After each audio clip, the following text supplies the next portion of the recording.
Every day is brought to you by our friends at Big Willie's, 1717 South Main. Stop by, tell them OC sent you.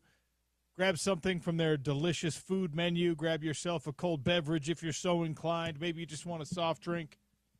Whatever it is, they will take care of you. Watch your sports there. Play some trivia, sing a little karaoke, play some pool. They've got it all at 1717 South Main Street in Salt Lake City. Big Willie's! All right, fun show lined up for you today. Kyle Whittingham is supposed to join us any moment, head coach of the University of Utah, right off the top, as we get you ready for Utah, Arizona State, night game, Rice-Eccles Stadium. The forecast right now is calling for a little bit of weather, maybe a little rainy, maybe a little chilly, maybe a little blustery. I think that helps Utah in a game where this Arizona State team has been relying extensively on the elite athlete types, right? The finesse players, the super fast guys. Arizona State, of course, last year's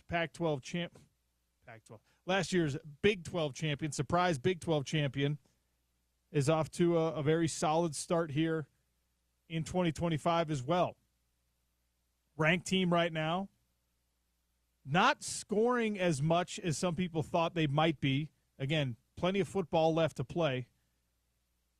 Arizona State, night game. Let's go. Kyle Whittingham joins us right off the top, as promised, the head coach of your Utes. Coach, welcome to the Sean O'Connell Show. How are you, sir?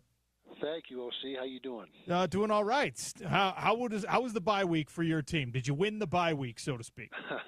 I would say yes, and we try to have a opportunity to get our guys freshened up and healthy, and as at the same time not get rusty. You got to spend enough time on the field where you can stay sharp, and so I think we struck a good balance this bye week.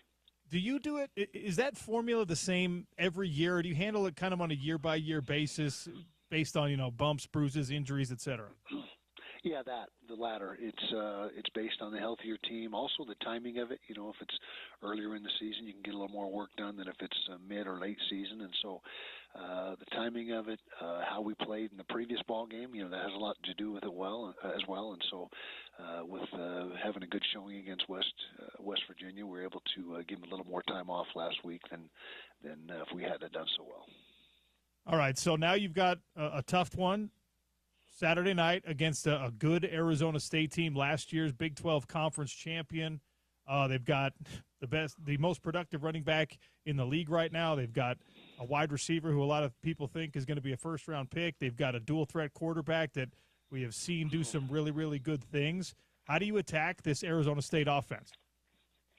Yeah, well, first of all, you hit on the real playmakers that they have. The receiver might be the best in the country. I mean, he's really good, and I would think certainly a top or a first-round draft choice. And the running back, as you mentioned, is leading the league in yardage per game, and then Levitt, the quarterback, is a true dual threat who really, his legs are what has done the most damage to other teams, and he seems to have a great knack for third and long, breaking the pocket and ripping off a long run to move the chains. And so we've got to make sure that we try to keep the damage to a minimum with those three guys, and it's difficult when you have a quarterback, running back, and wide receiver that you have to pay particular attention to. But that's the challenge for Coach Scally and the defense, and we'll see how we do. Can you spy a guy like Levitt? I mean, that's a reductive and simplistic way, but he's so dangerous when he's back there and he doesn't see what he wants to see. We saw it last year when you guys were down in Tempe. He'll just pull the ball down like your quarterback is capable of doing and extend drives and plays that way. Can you solve a problem like that by just putting one of your great athletes on him and saying, you follow him wherever he goes? That can be part of the equation, without a doubt. That's not an every down thing, but spying him is certainly does have its place. And as you mentioned, the spy better be a good athlete, because it doesn't do any good to spy a guy that can't tackle him in the open field. So as long as you have the right guy spying, that could be effective. And in addition to that, you got to be very disciplined in your pass rush lanes, and that really is probably the starting point, is to keep him in a cage and make sure that you're very disciplined and not necessarily trying to sack him as much as contain him and keep him in the pocket. I don't expect you to give me specific names because there's no advantage in telling us. But we saw some guys get banged up, and you've been asked about the injury report, and we'll get the official injury report. But at the safety position, which is so massively important in this Utah defense, against a quarterback like this, against a receiver like this, against an offense like this, do you have, to this point in the practice week, do you have a solution worked out for you that you consider to be satisfactory at that safety spot? Yeah, we think so, and it's tough losing Nate Ritchie. You know, he's playing good football for us, and is a physical safety and very smart. But you know, Nate will not be available. We can say that for certain, and it's not season ending. But unfortunately, he's gonna be out for a while. But we have some other options, and I've been working on a few different combinations. And really, the key is to get your best athletes on the field, and however you got to do configuration-wise to get that done, that's what you need to do. So we'll shuffle some people around and make sure we get the best guys out there. Kyle Whittingham, head coach at the University of Utah, our guest here on the Sean O'Connell Show. Let's talk about your offense. Devin Dampier, and I thought the offense as a whole had a really nice bounce-back week against West Virginia, as you already alluded to. And it was particularly interesting for me with Dev because, you know, we see him, and he's been so productive with his mobility, and clearly he was a little bit limited in that aspect against Tech and then against West Virginia, but still found ways to be efficient, productive, et cetera. You never want a guy to be hurt and less than 100%, but was there some value in finding out what he is as a pocket passer? I guess if there is a silver lining to that would be it. But you know, his game is based so much on extending the play and using his legs to avoid rushes and extend and get the ball downfield or pull it down and run with it. So it's good to have him back at full strength. And he was a little bit slowed down there for a few weeks, but Devin's done a great job this year as far as protecting the ball. His completion percentage is up almost 20% over last year, 15%, something like that. So he has done a really nice job, and we're excited to see what he can do this week because it'll be a big challenge against the Sun Devils. Coach, with that in mind, I know that there's a balance to be struck from a coaching standpoint. You want to treat every game like it's the same, and you want to you don't want to put too much weight on a particular matchup. And the Texas Tech game was obviously like this huge national stage opportunity, and the stakes are incredibly high in every Big 12 game. And the same is true Saturday night at Rice-Eccles Stadium. It feels like your players probably know how important a game like this is, but how do you coach it so you get the best version, you get guys to rise to the occasion and do things the right way without letting it become, too daunting in their minds? How do you get people to play a big game like it's a big game? Well, yeah, that's a good question, and really the simple answer is we have a process and a preparation model that we follow, and we follow it every week. And I've said it many times before. If there was a better model and a better way to do things, we wouldn't save it for particular weeks. We'd do it every single week. And so, the players are smart. They understand that the challenges. Some weeks are bigger than others, but if you approach things the same way and take the same practice preparation and go through your film study and do everything that you do on a week in and week out basis, then that gives you your best opportunity to win. You can't be too high, you can't be too low, you can't take anybody for granted, that's for certain, and you can't get all tense and uptight if you're playing a more highly ranked team or whatever the situation is. So the key really is to just be even keeled and go through your process, go through your preparation, and come out and play as hard as you can on game day. Which games did you sit down and watch live during the bye week? Let's see. I was out watching grandkids play soccer and baseball and football and all that, so I didn't get to see a whole lot of games this past weekend. So I'm not sure I sat down and watched any of them from start to finish. In general, do you enjoy that when you do get the rare opportunity to do it? Do you like watching football games as a fan, or because you've been a coach for so long and you're used to the all 22 and the cut-ups and you can fast forward and rewind? Do you enjoy watching football on TV? Oh, absolutely. And I'm a huge NFL guy. I love watching NFL games in particular. And that's usually an opportunity for me to see more of those games than the college games. But I'm a football fan, and choose to sit down and watch the games that are on if I don't have more important things going like grandkids. So yeah. Coach, I know your time is short, so we appreciate you giving us a few minutes here on a game week. Before we let you go, it's supposed to be a little blustery, a little cold, a little rainy, and I already asked your offensive coordinator about this. I already asked Devin Dampier about this, but do you have to make any significant adjustments to your week of preparation, knowing that it might be a little wet on Saturday night? No, not really. I mean, you have enough in your plan every week to be able to function in whatever the weather scenario is, and so you do a few things different during the week. Have wet ball drills where you for both the specialists and the offensive personnel as far as practicing with the ball, soaking wet, and so there's a few things you do differently. But as far as a major overhaul or modification of the game plan, no, we feel like we got enough to handle it.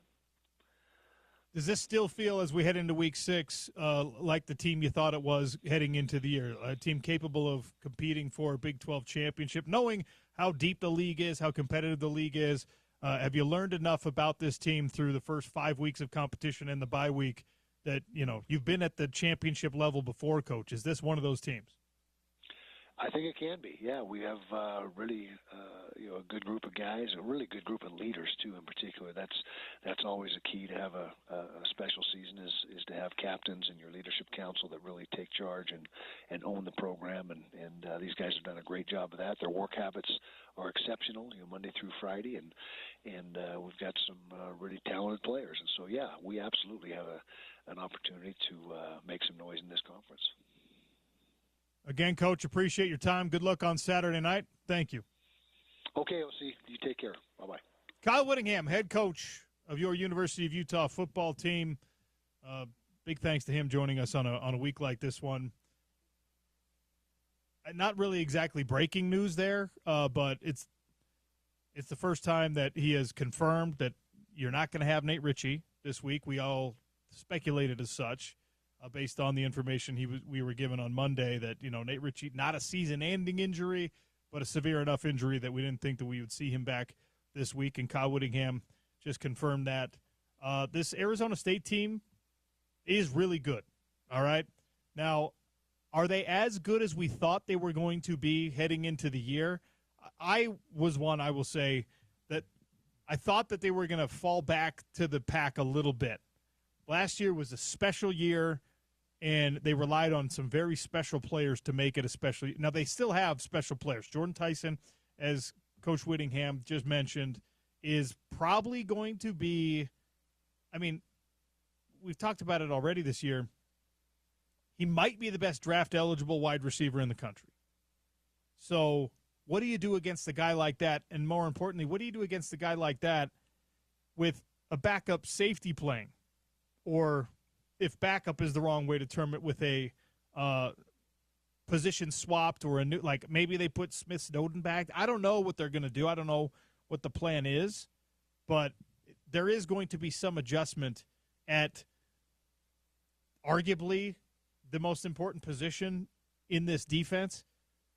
We've talked about it on the show before.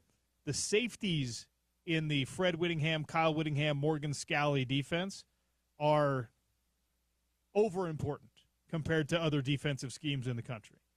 A lot of things are run through and because of and to your safeties. So maybe you have to make some schematic adjustments if you're going with a guy who's in his first real reps. They would have worked on this through the bye week. But how do you take on Sam Levitt and Jordan Tyson with that in mind? And beyond those two, Raleek Brown, who started his career at USC, was a highly rated recruit, was a big-time, everybody in the country wanted him type player, went to USC. Things never really got going at USC for Raleek Brown. Crowded running back room, as it always is down there. I don't think he really jived well with the coaching staff down there. Transfer portal player, ends up at Arizona State, who, of course, had – like the second best running back in the country last year in Cam Scadaboo. So trying to step in and fill those shoes, you better perform. And Raleek Brown has stepped up to the plate in a way that makes him the most productive running back in the Big 12 Conference right now. He's averaging 6.5 yards per carry. He is averaging 101 yards per game. Kind of a quirk of the stats, kind of interesting here. He's only actually got into the end zone twice, but he helps them build and sustain drives. Arizona State is almost the antithesis of Utah football in this season so far, in that they rely very heavily on star caliber players, on the big name players. And Utah, you're kind of just like, who is the star player in this offense besides your quarterback? Because, of course, your quarterback is going to be the thing that makes everything go. Who besides Devin Dampier is the star player? And I'm talking about from the perspective an opposing defense has. Who do you have to take away? Well, this Dallin Bentley kid will hurt you. If you over-index on Dallin Bentley, then they're going to find ways to get Ryan Davis open. In the same portion of the field, by the way, J.J. Buchanan's going to start having a big day. And it's not like Arizona State doesn't have accessory players, doesn't have supporting cast. It's just the headliners are going to make a lot of noise, and they're going to draw a lot of attention. Leavitt came into the year with the highest Heisman odds in the Big 12 Conference. He has not played anywhere near that level, but he still is a productive guy. I'm actually really surprised at his passing seems to have regressed a little bit. His running is incredibly opportunistic. He's got 5 rushing touchdowns so far, and you need to look no further than Utah's trip to Tempe, Arizona last year to know what this guy is capable of. You have to not only get a hand on him when he's in the pocket, you've got to get him down. Coach Witt talked about the pass rush lanes. You better stay. What's the way to say stay integrity? Keep the integrity of your pass rush lanes. You cannot, against a guy like that, and Devin Dampier is the same way, right? You Never compromise your integrity, OC. You cannot have your pass rush lanes or your pass rush occur at different levels, okay? So you need to get knockback from your interior defensive linemen. If your rush ends come up the field rapidly, right? If you're watching on YouTube right now, I'm doing a great illustration with my hands on the desk. If your ends get upfield and your defensive linemen are stonewalled at the original line of scrimmage, it creates that seam that somebody like Sam Leavitt, somebody like Devin Dampier, Caleb Williams used to do this all the time.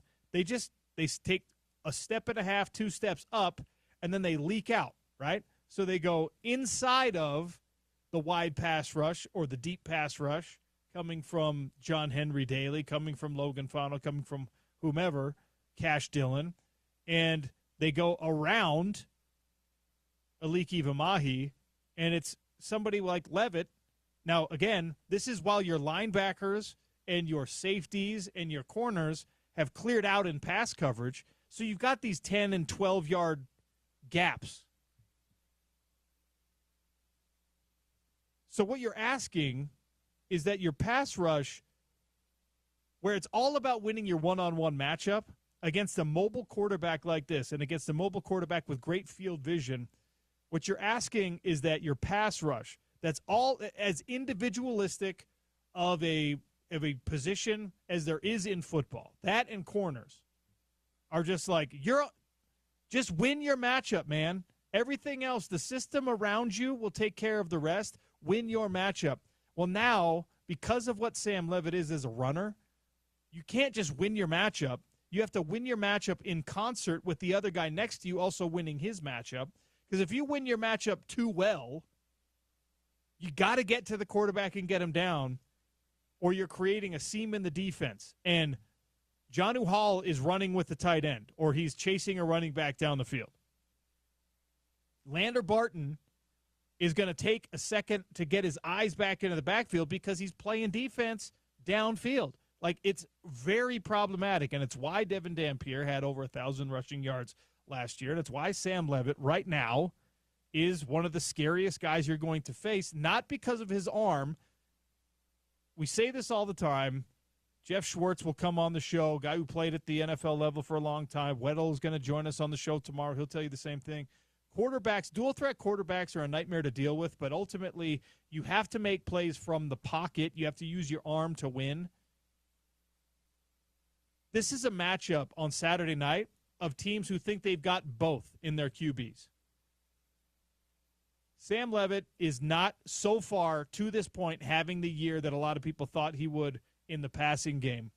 But the reason that Arizona State still looks like they are in conference championship contention is largely because his opportunistic play and his recognition of the opportunities created by even good play from other defenses. And when I say even good play, I'm talking about that exact thing, that your pass rush comes, your pocket collapses, but it collapses too heavy on one side. The knockback comes from the tackle position, from the defensive end position on your offensive tackles, while the interior line is stonewalled, and I find the hole. I find the seam. It's a huge problem that both of these defenses are going to have to deal with. How do you stop Sam Leavitt? That's why I asked Kyle Whittingham about the spy situation. Nobody's done this better than BYU has because they have Jack Kelly, or they had, I should say, Jack Kelly, who's now like that being taken out of the BYU defensive scheme. Jay Hill not having an opportunity next week, and we'll talk about it more next week, to have Jack Kelly spy Devin Dampier. Like, that changes a lot of things. You can't do it every single down, but you have in both Jonnu Hall and Lander Barton, and I think actually also in Levani Damuni. I don't think that there's a drop-off between Damuni and the two starters, the two every down starters for Utah right now. You have that level of personnel for Utah where Sam Leavitt, you can just say, we're going to bite the bullet. We're going to allow everyone else to beat us and hurt us with their production, with their whatever. We are going to dedicate who we think is our best defensive player to Sam Leavitt, to stopping him, right? And when you do that, you're sometimes, if you choose to use a linebacker to spy him, right? Lander has been pretty good in pass coverage this year, right? If you're saying, all right, you're spying the quarterback, you're taking him out of the pass coverage. This might not be the week to do that because you got an altered free safety situation, right? Maybe you say, all right, you know what? Smith Snowden, you're a good tackler, you're a sure tackler, you're fast. We're going to spy the quarterback with you. So you're no longer a nickel corner.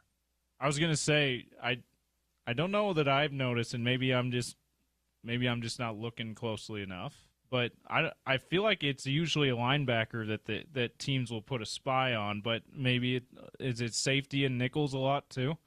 No, it's usually but with linebackers it depends on who you're spying, obviously. Yeah. But with a quarterback, a linebacker is usually the player that you use because linebackers in the sort of hierarchy of duties in pass coverage, linebackers are far less important than corners, nickels, and safeties. Okay. And sometimes you got some big quarterbacks, and linebackers are,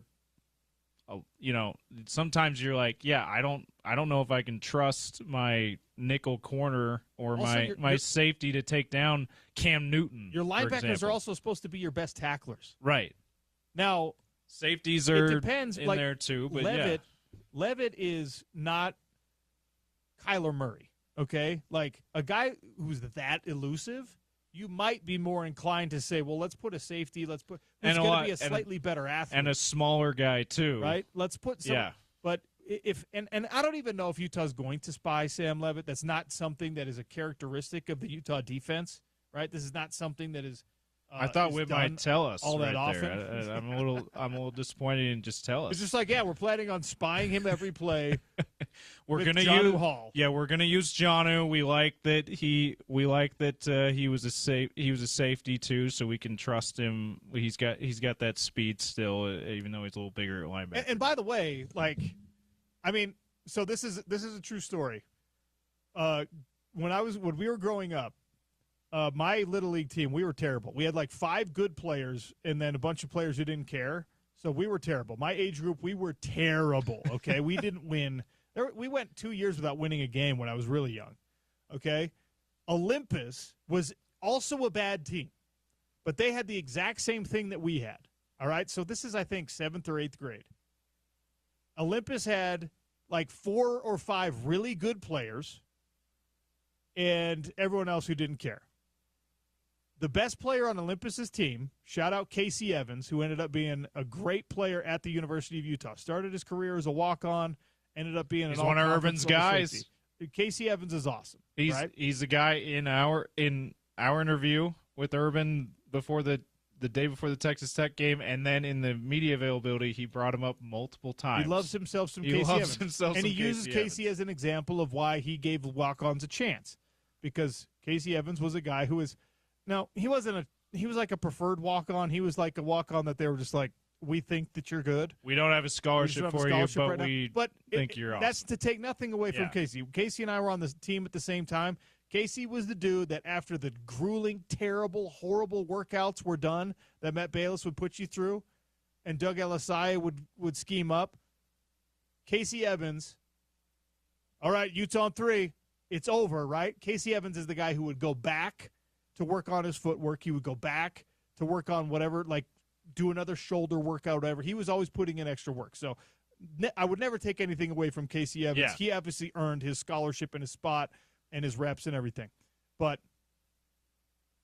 Casey Evans was like, he was the running back for this Olympus team that we were playing, right? Yeah. And our coaches were just like, the only way we can do this is we're spying Casey Evans.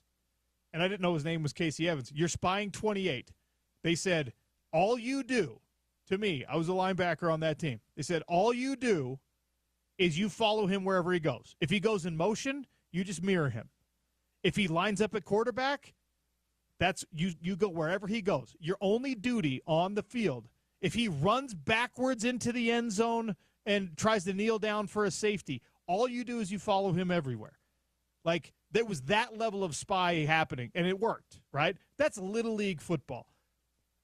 To spy like a Raleek Brown, who's the best running back in the league right now, and just say, all right, just follow him wherever he goes. You can't do it on that level because opposing coaches are just going to be like, oh, look at that. If we motion Raleek Brown out of the backfield, this Barton guy just follows him. We take their linebacker out of the play. And now he's out of the box, and we can motion somebody else back in, or we can run a quarterback draw or whatever. Like, you can't do it at that level. So the spy thing gets a lot more complicated when coaches have their counter tactics to spying. But it is one of the ways that a mobile quarterback like Sam Levitt can be limited or can be corralled. He's going to be productive. He's probably going to score a rushing touchdown and throw a passing touchdown in this game. You probably just have to kind of like accept that some of these things are going to happen. Jordan Tyson is probably going to get behind you. He's probably going to have a few forced broken tackles. He's probably going to win some of those individual matchups because he's a first-round draft pick.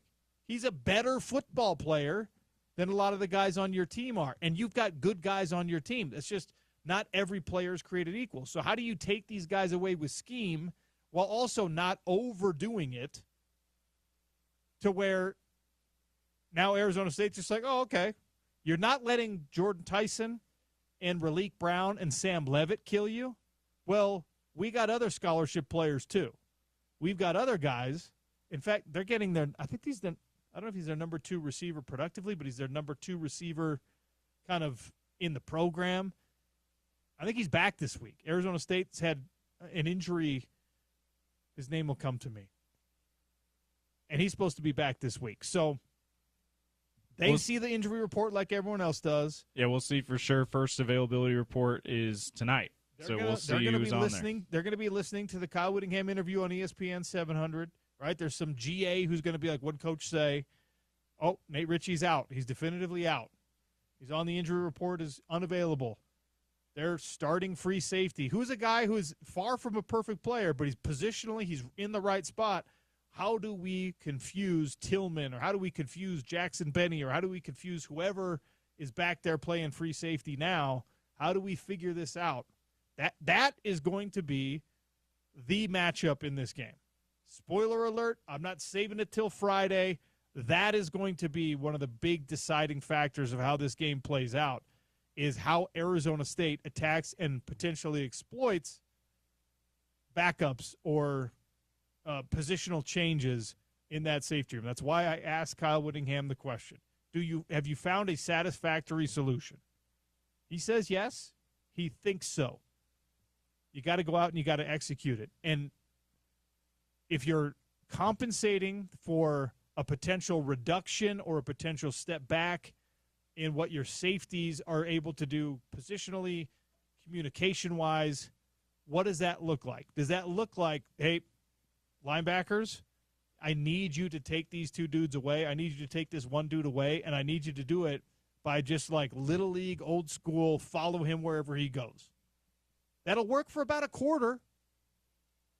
If you don't let them score, if you don't let Arizona State score in the first quarter, you might be able to hang on for the whole game as long as your offense is productive.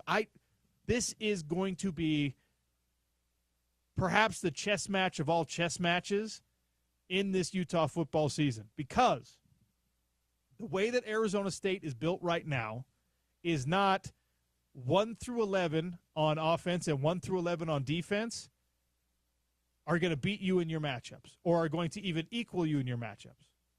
Instead, they have 1 through 4 on both sides of the ball are really, really dang good, and you've got to find a way to make sure that 1 through 4 are not gashing you, and then 4 through 11 or 5 through 11, those are, you'll win some, they'll lose some. Raleek Brown, 6.5 yards a carry. Jordan Tyson. Arizona State's got the number one running back production-wise in the conference right now and the number one receiver production-wise in the conference right now. And not production-wise, but preseason anyway, a lot of people thought was the number one quarterback in the conference talent-wise. And, we're still early in the season, OC. This could be a week where he breaks out for the rest of the season, and Sam Leavitt. Don't let it be if you're Utah football, right? The thing with Sam, it's strange to say this, but right now Sam Leavitt, 63. Devin Dampier is completing 10% more of his passes than Sam Leavitt is. Okay? Sam Leavitt right now is kind of the reason you're hopeful for this Utah football defense. That you're like, Sam Leavitt's not being Sam Leavitt right now, which is a strange thing. I did not have that on my bingo card for the year. Well, we'll take a break. We'll break this down a little bit more. Sam Leavitt might be your biggest hope for pulling off a big win against Arizona State, and that's not how it should be for the Sun Devils. We're just getting started on the Sean O'Connell Show. It's Utah's number one sports talk, ESPN 700, 92.1 FM.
Sean O'Connell Show on ESPN 792.1 FM. Now is the time to make sure that your car is ready to go for all of your outdoor adventures. Weather's going to get a little bit more, get to be a little bit more of a factor, all right? Now through October 19th, Big O Tires has savings up to $100 on select sets. Nexen, Toyo, Nito tires. If you're an outdoorsman, especially, you're going to be getting up there, scouting out the bulls, scouting out the hunt, potentially. Well, make sure that your shocks, struts, lift and level kits are all taken care of. Truck tires, trailer tires, if you're hauling one of those, brakes, oil changes, batteries, all of the stuff. There's free flat repairs as well at Big O Tires. It doesn't have to be a painful, hurtful, unexpected expense. Do the maintenance on your vehicle before the catastrophe actually happens. Big O Tires will keep you in tip-top shape. They also have financing options if you need that. Will fit any budget at Big O Tires.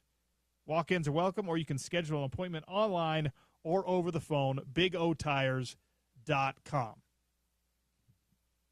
The Kyle Whittingham interview that we conducted right at the top of the show is available at ESPN700sports.com. It's available on the app, the on-demand section. Go check it out.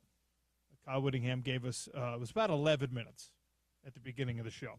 You kept it right as Whit said. Whit said, I got 10 minutes. You kept it right there. I'm proud of you, OC. You know, I abuse the clock when it's my own time, but you got to keep that relationship with the head coach as copacetic as you can. And he said they won the bye week, which everyone does. Just like everyone wins the offseason. Bye week, offseason, everyone's undefeated. So back to what we were talking about before the break. Sam Levitt right now is, from a yards per game perspective, he's 10th in the conference in passing. Now, he's got 8 touchdowns through the air, which, again, I mean, Sawyer Robertson's got 19 for Baylor. He's been slinging it, man. And Baylor is totally one-dimensional, so it's an apples-to-oranges comparison. They're like basically air raid over there. Yeah, if Sawyer Robertson is not throwing – that 19 touchdowns is 92% of the touchdowns they've scored this year. Yeah. So Arizona State – but Sam Levitt, you have to respect him. You have to be worried about what he's capable of. He's not performing at the level really in any category that people thought. Now, I spent a lot of time in my career doing radio, accessory radio, pre and post game shows, etc. Working out in San Francisco, doing the Raiders stuff here for the Utes. In my first stint with John Pease, who of course was a great defensive mind, NFL success, was part of that Don James staff up at the University of Washington. Obviously, coordinated the defense for Kyle Whittingham. The late, great John Pease. One of the things that he really, really cared about when you were talking about evaluating an opposing offense, evaluating an opposing quarterback, was their yards per completion, their yards per attempt.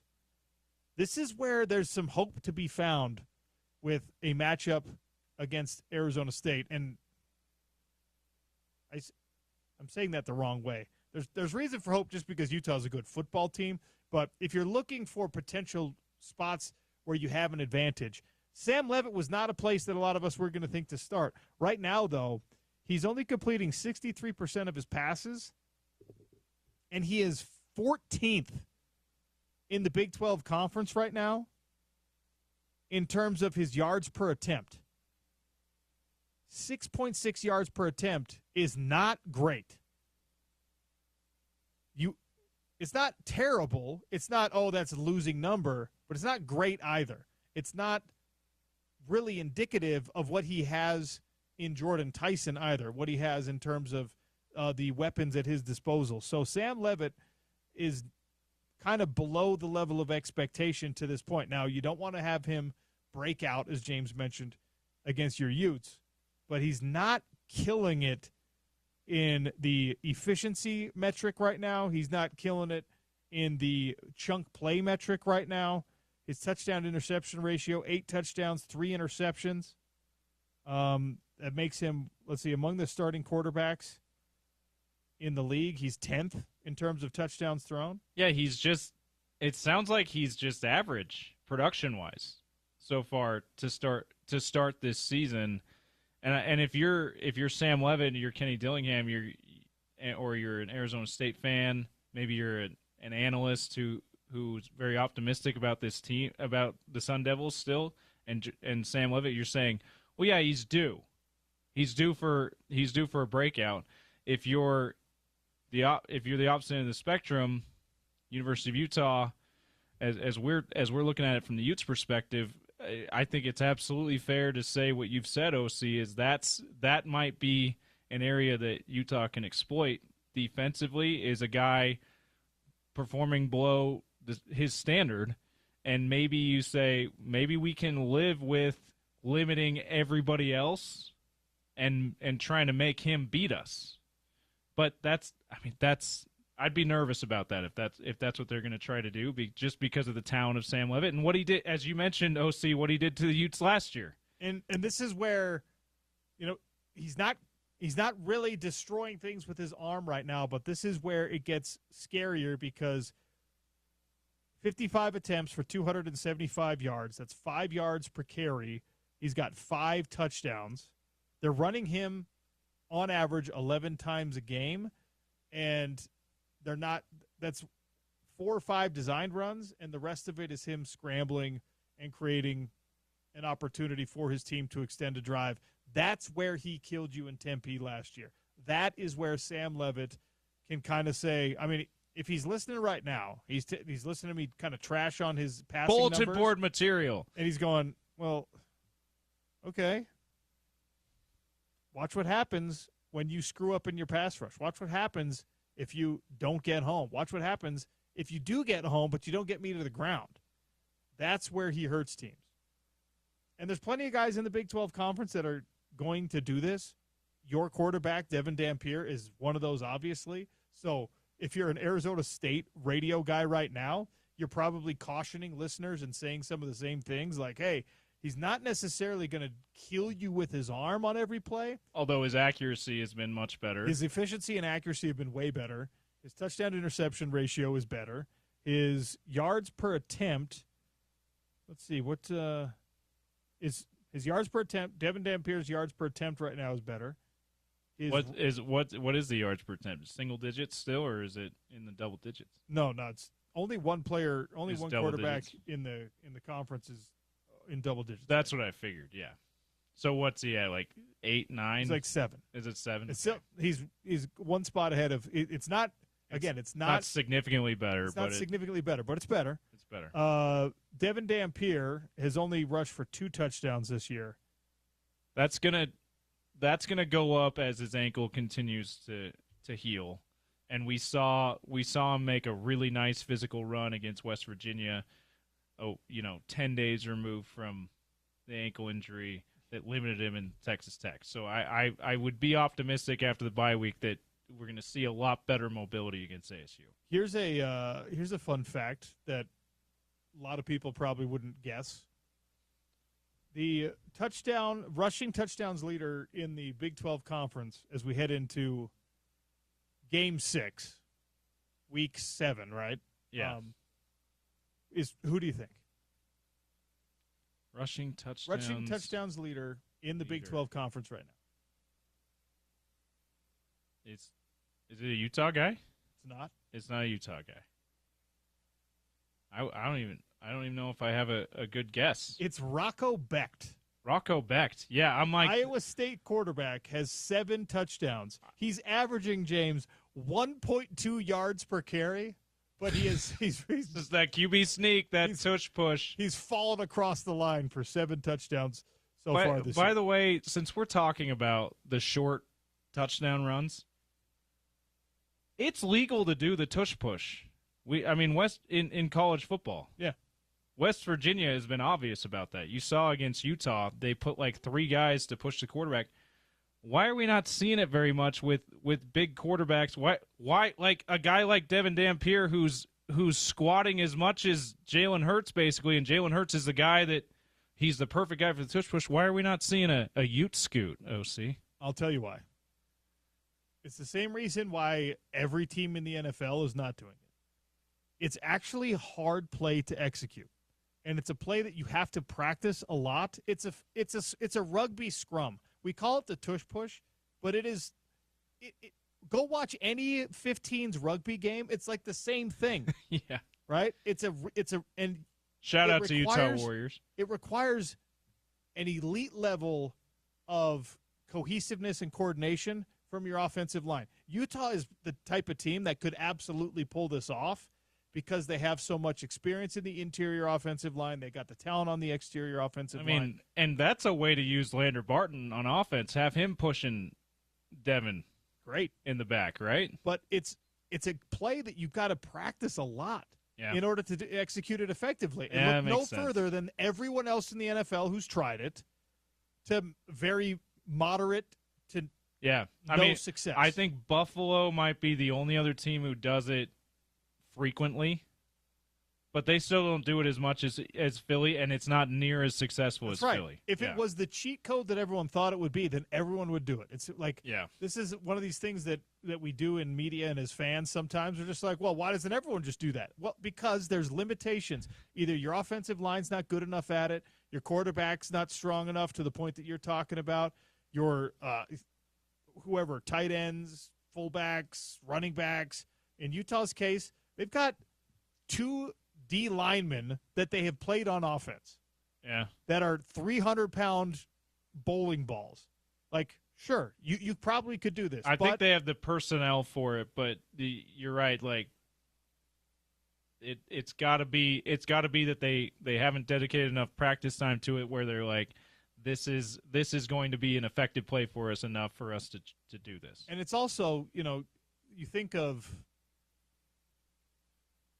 the use of the tush push. Like, how many times a game are you using the tush push? There's like 3 or 4 times a game. It's maybe one time on the goal line and 1 or 2 fourth or third downs. So are you going to dedicate 4 periods of practice, 4 10-minute practice periods per week to a play that you're going to use 3 times in each game?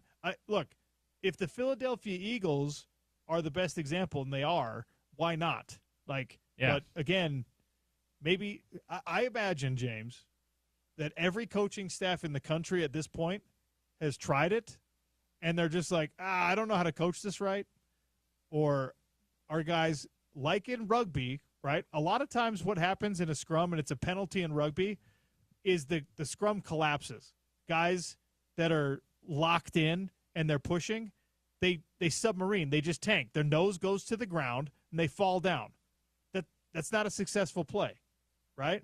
So you've effectively, the way the Eagles do it, you've effectively got to maintain an incredibly low pad level that is also generating the force forward and not falling into the ground.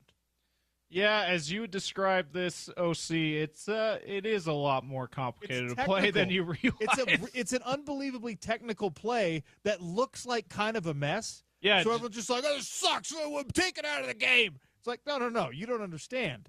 Like, that right there is one of the – it's like a Statue of Liberty play. It's like any other trick play. It's a flea flicker where it's like, hey, man, if you get this wrong, it's literally bad. It's a 2-yard loss. Yeah, it's going to be really bad. And you're only pulling it out in, hypercritical scenarios where you have to get that yard. I promise you, if it was easy, the Niners would be doing it. The Cowboys would be doing it. The Ravens would be doing it. It would not be a Philadelphia Eagles thing almost exclusively. Every team in the league and every team. Why would Ohio State, Wisconsin, Georgia, Oklahoma, why would all these teams not be doing this multiple times a week if it was easy? Yeah, these teams that have the best offensive linemen in the country, right? I'll tell you what. I bet it's somewhere in Utah's playbook or was attempted to be put into Utah's playbook at some point. Maybe we'll see it, and they just haven't had the perfect scenario to bust it out in to this point. I think that they really do have the personnel to do it and do it well, but you make a good point. That doesn't mean that they that you can execute it well enough times to justify doing it a lot. Here's what I need, okay? BYU versus Utah, rivalry game next week. Yes. It is, you get down to like 8 overtimes, okay? And everyone's just like, they go out there, walking out for overtime Your number 2-point 8. play is There's like, all right, guys, let's just handshake and agree that we're just both going to run tush pushes until one of us scores or doesn't score. Let's see who's got it. Do you like the Ute Scoot name? That was from a YouTube listener a few months ago. The Ute Scoot, I like. It's a good or one. Or was it a Twitter? Anyway, yeah. A Twitter commenter, a YouTube commenter a few months ago. BYU could come up with a cool nickname for the tush push with something bear related. Yeah, because it's Bear Bachmeyer that would be carrying it. It's got a tank. They called him a centaur. Yeah, I'll think of it and I'll text Jerem Jordan. Don't worry. Well done. The Deseret Swarm defense. I'm going to be listening for. I'm gonna be listening on BYU Sports Nation for when he steals that, and I'm gonna be the first one to comment. Why you thief? It's all right. No, you can have it. You said it's you fine. could have it. All right, got to take a quick one here. Lots left to get to. Trevor Riley is going to join us at the top of hour number 2. Shahan Jayaraja is joining us later in the show. If you missed the Kyle Whittingham interview at the top of the show today, go find it at ESPN700sports.com. You're listening to the Sean O'Connell Show on Utah's #1 sports talk, ESPN 700 and 92.1 FM.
Sean O'Connell Show on ESPN 792.1 FM. Did you know it's Matt Damon's birthday? Happy 55th birthday to Matt Damon. The old double nickel. Role. What is the best sports role of Matt Damon's career? Sports role. Yeah. Are you thinking the rugby? Yeah, Invictus. Invictus, that's the name. Yeah. Yeah, Francois Pienaar. I still have not seen it. You haven't seen it? Not seen Invictus. It's awesome. It's like I've wanted to check it out, but I just haven't gotten around to it. It's very much after the formula of like the kind of like feel-good, cheesy sports movie. Like I'm into those though. So many of the details on like how all that came together have been very much glossed over. There's actually a wonderful, wonderful 30 for 30 called The 16th Man, I think, about. Oh, the true story. The true story of the and they like speak with the actual players, et cetera, et cetera. For all the people who are probably outraged that they glossed over so many details in a fictional retelling. And they go into like some of the grittier details of that time in South Africa, which of course was very ugly and violent politically and stuff. Is that I mean, we assume that it's way different now. You've been to South Africa a few times, just as if not spent a lot of time there each time, but is that, like, how different is it from those times? I know they've made a lot of progress politically since then, but there still can be lots of social unrest. We've seen that here in our country. Yeah, no, that's my understanding of it is that from a, like, on the sport level, it's completely integrated and totally normalized. And, you know, the cricket team and the rugby team and all the things that are huge in South Africa are very much, melting pot, mixed in, interracial, all that kind of stuff. It is still a very politically sensitive time. Yeah, I would think so. We don't have to spend that much time. I was just out of curiosity, since out of the two of us, you've been there. Your feeling on that was because I feel like growing up, I had the same feeling of like civil rights era. Sure. It's like, oh, that was only in the 60s. It's not that way anymore in our country. Apartheid was in the 90s. Dude. Yeah, it's like, and then as I've gotten older, I've realized, oh, that's a ludicrous way of thinking about it. It's ongoing. My admittedly limited understanding of it, and I was there earlier this year, and we had a conversation about this over dinner. But you know that like it's also where you are in the country. Yeah, kind of like where you are in our country makes it a different conversation altogether. It's either very present or it's not. Yeah, like, you know, in Cape Town, you would not have known at all about any of it where I was. Earlier, I guess it was 2 years ago now, we were in the Eastern Cape, and the province is called KwaZulu-Natal. It's a lot more rural, and that's like the KZ. They're just like, what? We don't worry about all that stuff. Yeah. You go to Joburg, you go to like the political and financial capital, just like if you're in New York, if you're in LA, if you're in Chicago, obviously things are a lot different. So anyway, great movie role. I'm gonna have to Damon. Finally check it out. You should check out I like all the 30 for 30s. We're an ESPN affiliate, but we don't get anything to plug that. 16th Man. I think it's called the 16th Man. And by the way, it does, if nothing else, watch the 16th Man and then watch Invictus and be amazed at how well the casting director in that movie made sure that the guys playing the roles of the actual individuals looked like those actual individuals. Yeah. Like, there's so many times. So, you know, Lone Survivor. You've seen that movie with Mark Wahlberg? Oh, yeah.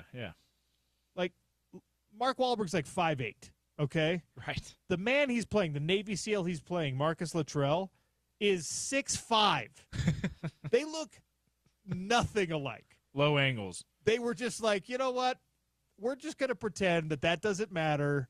And the casting director there was just like, we just really like Mark Wahlberg in this role. We don't care about the details. I don't need there to be any kind of resemblance. Another great Boston sports fan. That was not the case. That's not how they did it with the Invictus movie. They went and they found guys that look like the actual guys to play those roles, and I respect the hell out of that. Absolutely. But I did a start bench cut, James, because it's Matt Damon's birthday.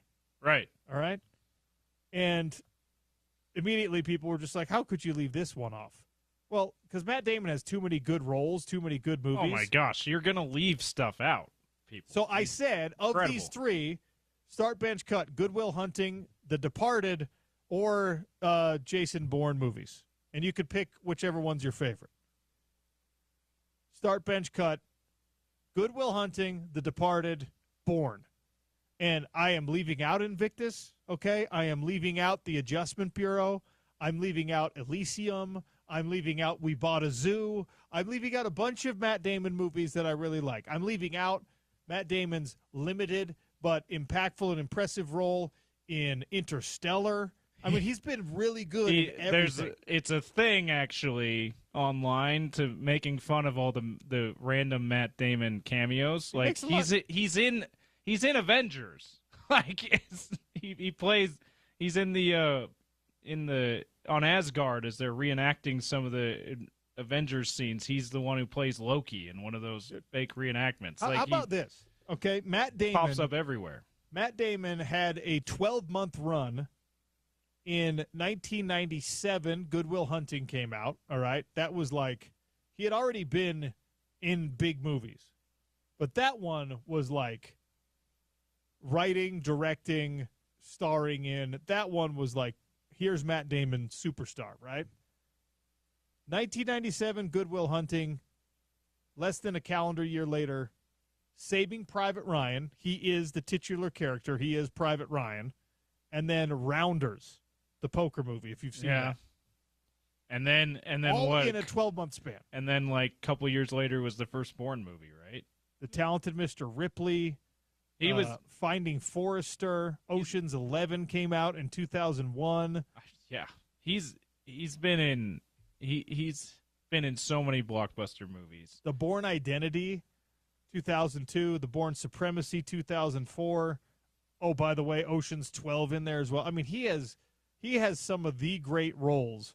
The Departed in 2006. He's been an awesome franchise. I love him in Ford versus Ferrari. Also great. One, True Grit. He was Carroll good Shelby. He was great in True Grit. He was awesome there. People, I think, thought I was being tongue-in-cheek when I said We Bought a Zoo. I really like that movie. It's feel good. Monuments Men. Have you seen the Monuments Men? I have not seen Monuments Men. You know what it's about? No. It's a true story about they took art historians, they took professors in World War II. They realized, like, oh my gosh, the Nazis, they seized like all of this priceless art, and they've hidden it and they've stashed it in these castles and these caves and all that stuff.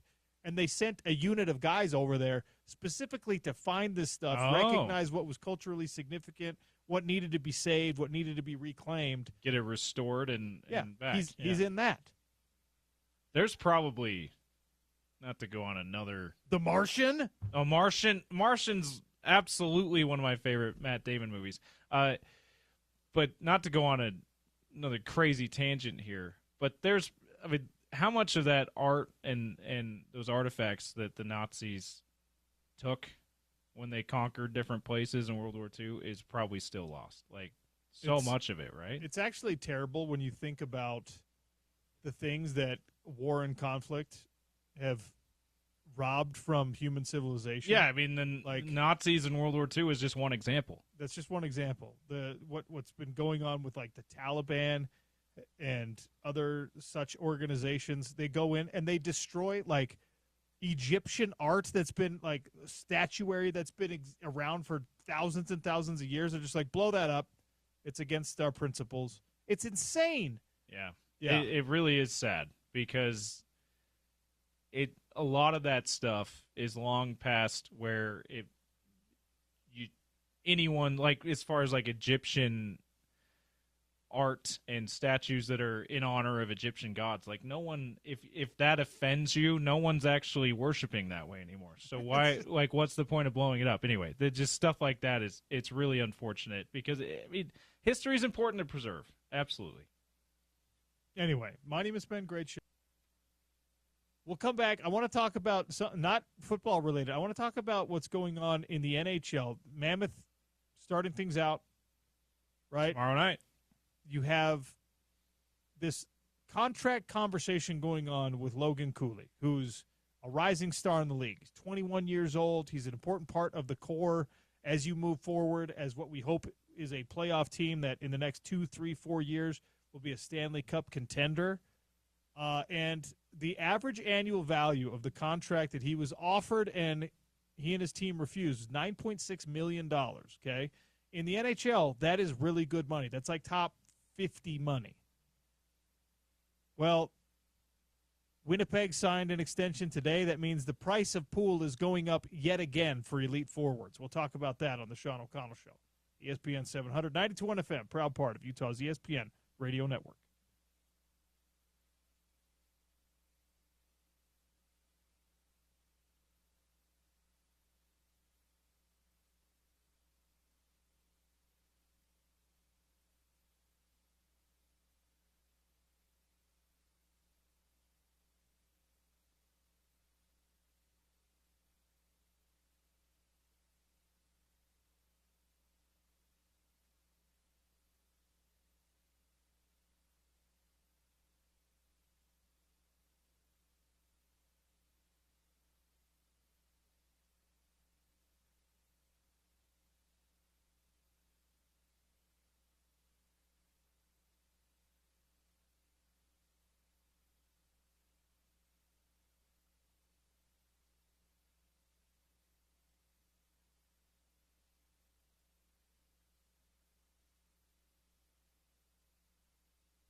How much are you willing to see the Utah Mammoth pay Logan Cooley, who has turned down a deal worth $9.6 million per year?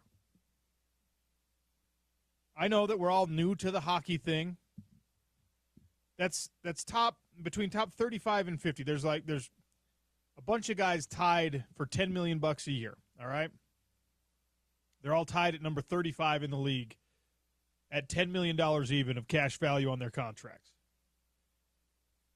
Cooley is the real question here is, do you think you are a Stanley Cup team? Do you think you are a perennial contender in the playoffs without Logan Cooley? Do you think that he is one of the most crucial players in that effort as a Utah Mammoth fan? The price continues to go up in every sport. The NHL, for those who've been paying close attention, the NHL raised their salary cap this year more than they ever have in the history of the league. It went up 9% this year.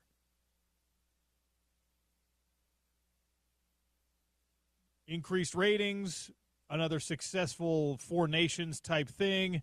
You're going to get more and more and more of this. So the numbers are going to push north in NHL hockey right now. The star player or borderline star player that scores goals for you, that scores points for you, is going to start costing about $10 million a year. Cooley and his agent know this. That's why they're comfortable saying, we got plenty of time to work out a deal. They want to work out a deal. We got plenty of time to work out a deal with the Mammoth. We like being here. We like being part of this team, but 9.6 a year ain't going to cut it. So what will? I put the question out there on Twitter. What are you willing to pay? $10 million, $11 million, $12 million? How much do you want to see the Utah Mammoth fork over for Logan Cooley? And again, the question boils down to, well, is he as important or more important than like a Clayton Keller? Is he as important or more important than a Veggie? The answer is no, by the way, when you're talking about goalkeepers. Is he as important or more important than your best blue liner, your best defenseman, Sergachev? I mean, the answer to these questions is going to frame how you approach this year, but more importantly, next year, the next year, the next year, with the contract decisions you have to make. They just traded for J.J. Peterka, okay? He is supposed to be one of your top 6 players. Logan Cooley is one of your top 6 players. He's a 21-year-old that you kind of can't afford to let him go. Right now, on the Twitter poll,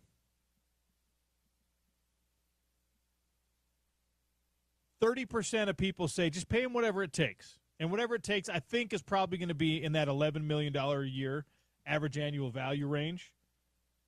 37% say it's going to be that, or you're willing to pay that. 11% say I'm willing to pay $12 million a year. 21% say I'll pay $10 million, which is effectively what you've offered him already. I'm not going to go much north of that. Right now, the top players in the NHL rankings when it comes to salary are getting, I think heading into 2025, 2026. Let's see, the Forbes.com. Forbes, I got to find the spot track numbers, but Forbes has Austin Matthews. He's got $15 million on ice cash, okay? So, we're not talking the strange bonuses. We're talking, what's your base salary? How much money are you actually going to be paid for the Toronto Maple Leafs? Top paid player in the league right now, we're talking the $15-16 million range. That's the Dreisaitl's. That's the Nathan McKinnons. That's the Austin Matthews. Those guys are in a different category. Mitch Marner for the Las Vegas Knights. Those guys are in a different category. We just saw Connor McDavid take the hometown discount for Edmonton. But in doing so, he also put Edmonton kind of on notice. Hey, you got 3 more years. You've got this year and the next 2 where I'm going to be taking a discount and you're going to either get me a cup or not, because I am in the conversation for being one of the all-time greats with my individual accolades and my individual capabilities. You don't get to be put in those conversations at any level in any sport until you have team success and until you win championships. Connor McDavid's fully aware of this, as is everyone else in the NHL. So that's the number or the range of numbers you're kind of looking at right now for Logan Cooley, who is 65 points last year, and you expect incremental improvement as he continues as, again, a young player, 21 years of age. This dude was born in 2004. May the 4th, by the way, 2004. May it be with all of us. May the 4th be with Logan Cooley, especially. James, how much are you willing to pay? Wrong way to ask the question. How crucial is Logan Cooley as part of the young core for this Utah Mammoth roster that we went over yesterday? I feel like he's right there with Keller and Gunther. Like he's as important as those two guys in particular, and Veggie. Like, you want to keep your young highly talented players in Utah on your team. Like we that's been a major priority for this fan base when it comes to the Utah Jazz. It's a whole different thing, and the whole different reason why people might leave in the NHL versus why they've left the Jazz and the NBA.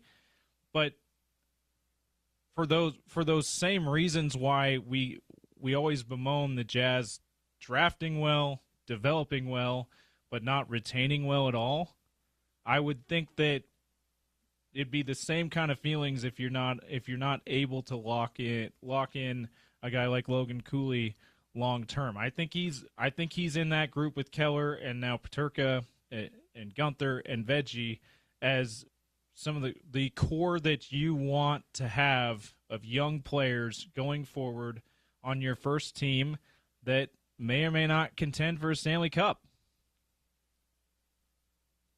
So let me talk about the new contract effectively is going to make Logan Cooley the highest paid player on the team. Right now, that feels like long term he doesn't need to be the highest paid player on the team, but that's also going to go up. Like any of us who pays attention to sports economics, the guy who's the highest paid player in the league or on your team, that's just for the moment. So if that's what it takes to lock him in right now, then sure, he needs to be the highest player on the team. Now, long term, yeah, I would think that Clayton Keller would be the guy that would need to be and deserve to be the highest paid player on the team more than a Logan Cooley. But for now, yeah, if that's what it takes to lock him in on a long-term contract, he needs to be the highest paid player on the team. He's turned down a contract, right? Okay, so right now, the 2025 active roster, Dylan Gunther is making $9 million in base salary. Mikhail Sergachev, he split his base salary and signing bonus. He's getting $11 million this year. All right? His contract tapers off, obviously, and we're talking about in the NHL, the trend right now is to sign these guys. Connor McDavid is an outlier, an anomaly. No one's extending for 2 years. These young players are being offered 7- and 9-year deals. And you want to lock up Cooley. You want to lock up the rights to Cooley, his talent, his production, his ability. He's 21 years old. You want to see him in the Mammoth jersey, in the Mammoth sweater, until he's 30 at least. So just like you locked up Dylan Gunther, you're going to end up locking up this guy. And he's going to go from making – this is what's so great about it. He's going to go from making under $1 million a year to making somewhere in that $10 million plus range, I think. He's already turned down 9.6 per year. So, James, can you imagine? I'm going to hold out. I need a 10x raise. Yeah. Can you imagine being in that position where you feel like you have, in any walk of life, where you feel like you have that kind of leverage, where you're like, yeah, you know what? I'm gonna turn down a 9x raise right now. I'm gonna turn this down. Like it's bananas. Well, that's he turned down a 10x raise. He turned 10x. $9.6 million a year is more than 10 times as much as he's making right now. Like, can you imagine having that kind of being in any position to have that kind of leverage? Like that's sports though. Like it's the only place where that kind of thing happens. Maybe in other places in entertainment with record deals and whatnot. But it's just it's crazy the world that they live in, and then us that talk about it and follow it every day, we're like, yeah, that's how it is. It's whatever. Like, no, that's bananas. Pretty cool for him. Good for him. And again, when you're thinking about the numbers here, because you got to get used to what NHL salaries are, what NHL salary cap is, and things like that. The question you're really asking is, all right, do I feel good about Logan Cooley extending this contract and becoming effectively the highest paid player on the team until the next contract extension, and then that person, that important player, will, of course, be the highest paid on the team, whatever. But for now, do you put him in the same category you put Dylan Guenther? Do you put Clayton Keller? That you put Veggie? That you put Mikhail Sergachev? He's asking to Peterka be paid now. that. To JJ Peterka, who's, I think he's like low. at $8 million a year. Yeah, he's lower than that, but if his next contract, he's gonna be the guy that says, yeah, it's my turn to be the highest paid player in the team. By the way, JJ, what does it stand for? Oh, just James. Justin Jr. No. John Jason Peterka. John Jason. Is that a two first name situation, or It's a hyphenated first name, John Jason. hyphenated two first name? I love that. That You don't I've see. never heard that in my life. I have not either. You don't see the hyphenated two first name near as much as you probably think it is. Most, like, I think every time we hear of a John David, John Henry Daly, for example, we think, oh, there's a hyphen there. No, most of the time, there's no hyphen. It's just two names. So that the hyphenated John Jason, I like that. We got to get him on. We got to figure out what, like, John Jason Peterka Smith. is this? I need to know. All right, is this like Grandpa John, Grandpa Jason? You're named after both. Is this Dad's Jason, Grandpa's John? I don't know. I want to know, where did it come from? Is it just that? Both of those would make a lot of sense. Imagine if it's just totally random. Like, well, my mom wanted John, my dad wanted That's Jason, what I was gonna say. and so we just Dad went with liked both. John, Mom liked Jason. So why not both? We actually did that with my third daughter, Yeah, basically. but was it like a I wanted the middle name to be the first name. Of course, my wife wins out, so Yeah. she got the first name she wanted. I got the first name I wanted to be the middle name, and the agreement that we made was, I was like, hey, you can call her legal first name. Her whole life, I'm going to call her her middle name. And she All was right. like, okay. so that's how it is. Your daughter. I never call her actual first name ever. I haven't, maybe more than one time ever. That's gonna be that's gonna be one of those things as she gets older. That's gonna be a thing that she always smiles about. I love that. Or she's going to hate it. Or she might. Okay, there's gonna be times when she probably hates it, but there's gonna be other times when she goes, I love that my dad. I'm this to my dad. I'm this to my mom. It's It's just amazing. the way. And by Is the way, it your side of the family too? Is your mom? Yep. There Yep. Yep. Everyone in my side of the family is your calls name. her the middle name, and everyone on my wife's side of the family. Oh my gosh. Well, not everyone actually. I've actually never heard of that situation before, so that's I'll tell you, amazing. It actually, as I articulate it, it sounds really insane and terrible, but that's just It that's sounds what we like settled on. it sounds like you and your wife are just fighting every time you say whatever name. But it was one of those things, right, where like my wife, and the dynamic, and of you who have kids probably had to and navigate this yourself. The dynamic, I think, should be, right, we both like these names. Let's decide from these names. There's always inevitably going to be, hey, I like this name, but you hate this name. So that name's out. You like this name, but I hate that name. So I have veto power on like, you got to have veto power on like a name or two. You know what I mean? Yeah, Like, can't be that. That's my ex-boyfriend's name. You can't name our child that. That's my childhood bully. Yeah. It's Can't like, okay, do fine. that name. All right, I won't use that name. You vetoed that name. And that's kind of how it worked with our first two children. But then this one, the third one, my wife was like, I want this name. I want the first name to be this. And I was like, I really don't like that name. But she's like, And she was like, well, guess what? insistent. That's what it is. That's what it is. And I'm like, I don't want that. What happened to my veto power here? I wanted to name her Agnes because sister Agnes, none I worked for in Africa. Oh, okay. I've wanted to name all my children Agnes. I love the name. I think, and I would be naming her after a person who's incredible, right? She's like, no, I veto that name. So I respect the veto power. Yeah. But, man. So the middle name was not Agnes. No, it's not. Something else. Not. Yeah. See, I kind of won with our boy as far as what the middle name is going to be. My wife wanted his middle name to be after me, which in a lot of cases I would have been like, yeah, it sounds good together, and sure, name him after me in some way. But like, we had waited a very long time from the time that we wanted to have kids to where we finally have one. Different complications that a lot of people go through, right? And my dad had just passed a couple years ago, and I'm like, I don't know if we're gonna have another son that I can name after my dad. So I'm like, gonna be my dad's name. And Perfect. There was a little back and forth for a little bit, but she was like, yeah, well, okay, fine, we'll do it after your dad. So that I'm like, the next one, I'm totally, if we have another boy, like let's name him after me, absolutely. But yeah, so we did a little bit of that. Don't rule out potential hyphenation. Yeah, don't rule out John Jason. John Jason Paterka. Yeah, John Jason. It really is the first time I've heard that combination. I feel like we live in Utah, man. You've heard every combination, every spelling of names possible.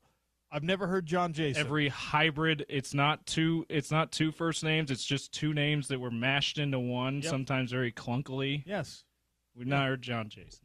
John Jason Paterka. That's JJ Paterka. Anyway, at Real OC Sports, if you want to respond to the poll, how much you willing to pay Logan Cooley? And really the question is less about the dollar figure and are you committed to him as being part of this young Mammoth core that is going to take you to the promised land of Stanley Cup playoffs and hopefully eventually hoisting the cup and winning a championship, because the Jazz ain't doing it anytime soon. Hot take. All right. Daily Dump is coming next on the Sean O'Connell Show. We got some wild stuff happening. It's Utah's number one sports talk, ESPN 700, 92.1 FM.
Things are looking up for the Stanford Cardinal. Maybe. Probably not, actually. But they're trying. Andrew Luck is really trying. Bradford M. Freeman is either somebody who actually played at Stanford a long time ago, or it's a pseudonym for Andrew Luck, so he could donate $50 million to the football program. Largest individual gift in program history at Stanford, but $50 million. And this is, again, I've beaten this point to death. Stanford is one of those places where if somebody felt so inclined, the alumni base at Stanford is wildly successful financially. That's why that school has one of the largest endowments in all of college or all of university life. Now, that's not an athletics endowment. That's for the university itself.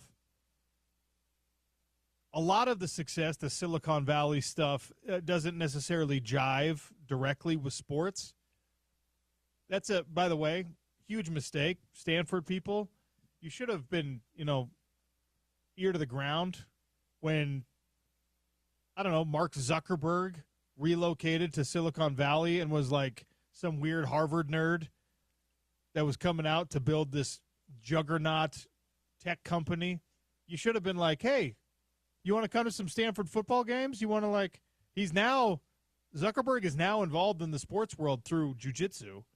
He's like all in on the UFC stuff, on the MMA stuff. So it's not like he doesn't like sports. Just you should have gone and made friends with him. He had bad experiences with athletes at Harvard.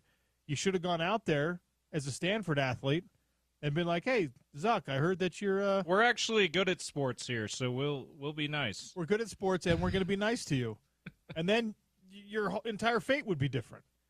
$50 million donated by this Bradford M. Freeman to the football program. Now, what does that actually mean? What if you were writing the general and Andrew Luck letter to his mother about this donation? I'm sure there's already a tweet about it. I'm gonna have to find it. But if you were writing it, what would the letter be? Dearest mother, I have found gold in a sunken Civil War ship, and I'm going to donate it to my university under the false name Bradford M. Freeman.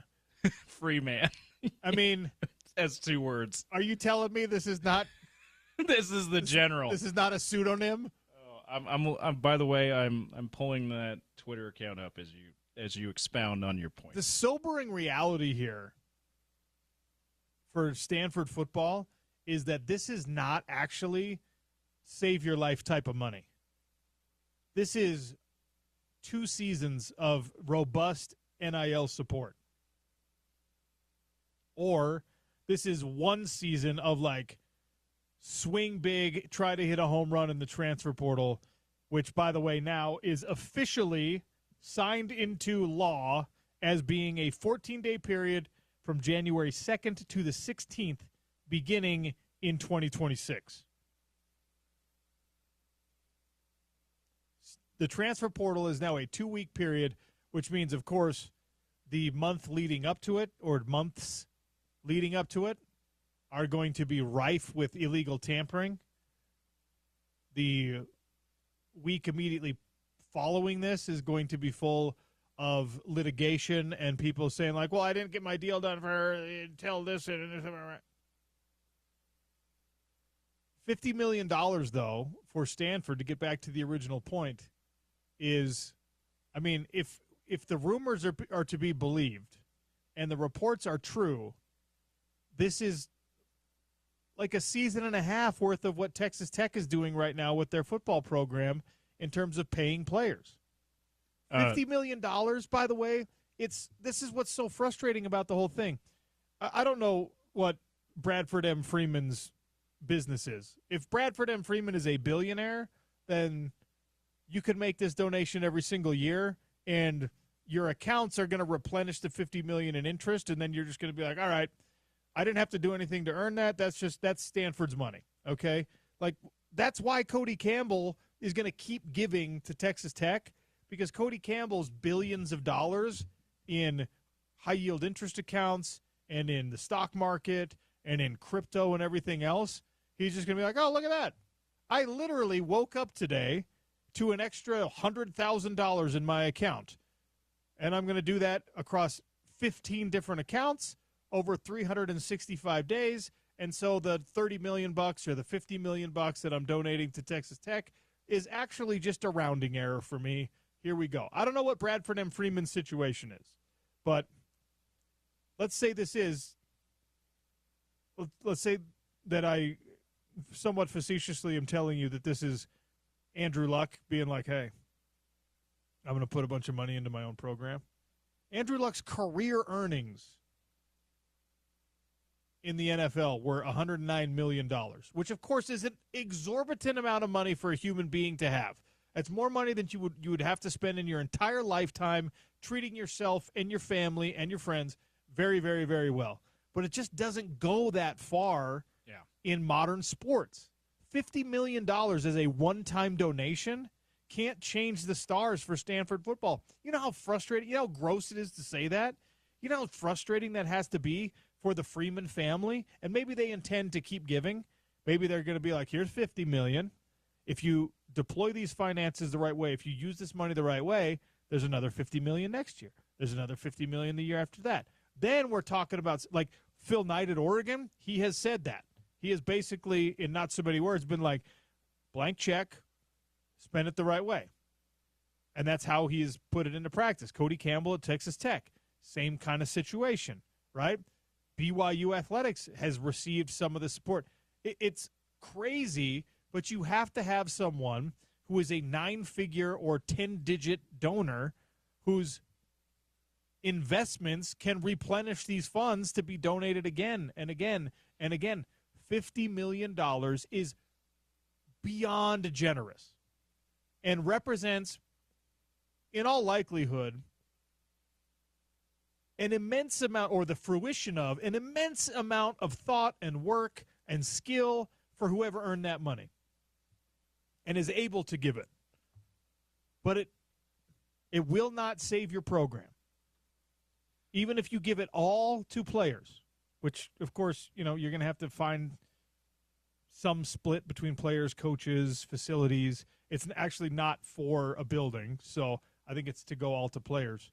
But, man, and you still have to find people that can qualify to get into Stanford, because the university is not like, oh, cool, go find the dumbest $2 million player, go find the wide receiver who wants $4 million and runs a 4.3 but has a 2.2 GPA. $50 million can't save you for Stanford. His 40 time is double what his GPA is, yeah. Unfortunately, there's a lot of people out there like that. Absolutely. Because when you are a kid, by the way, and we fail the kids in this regard.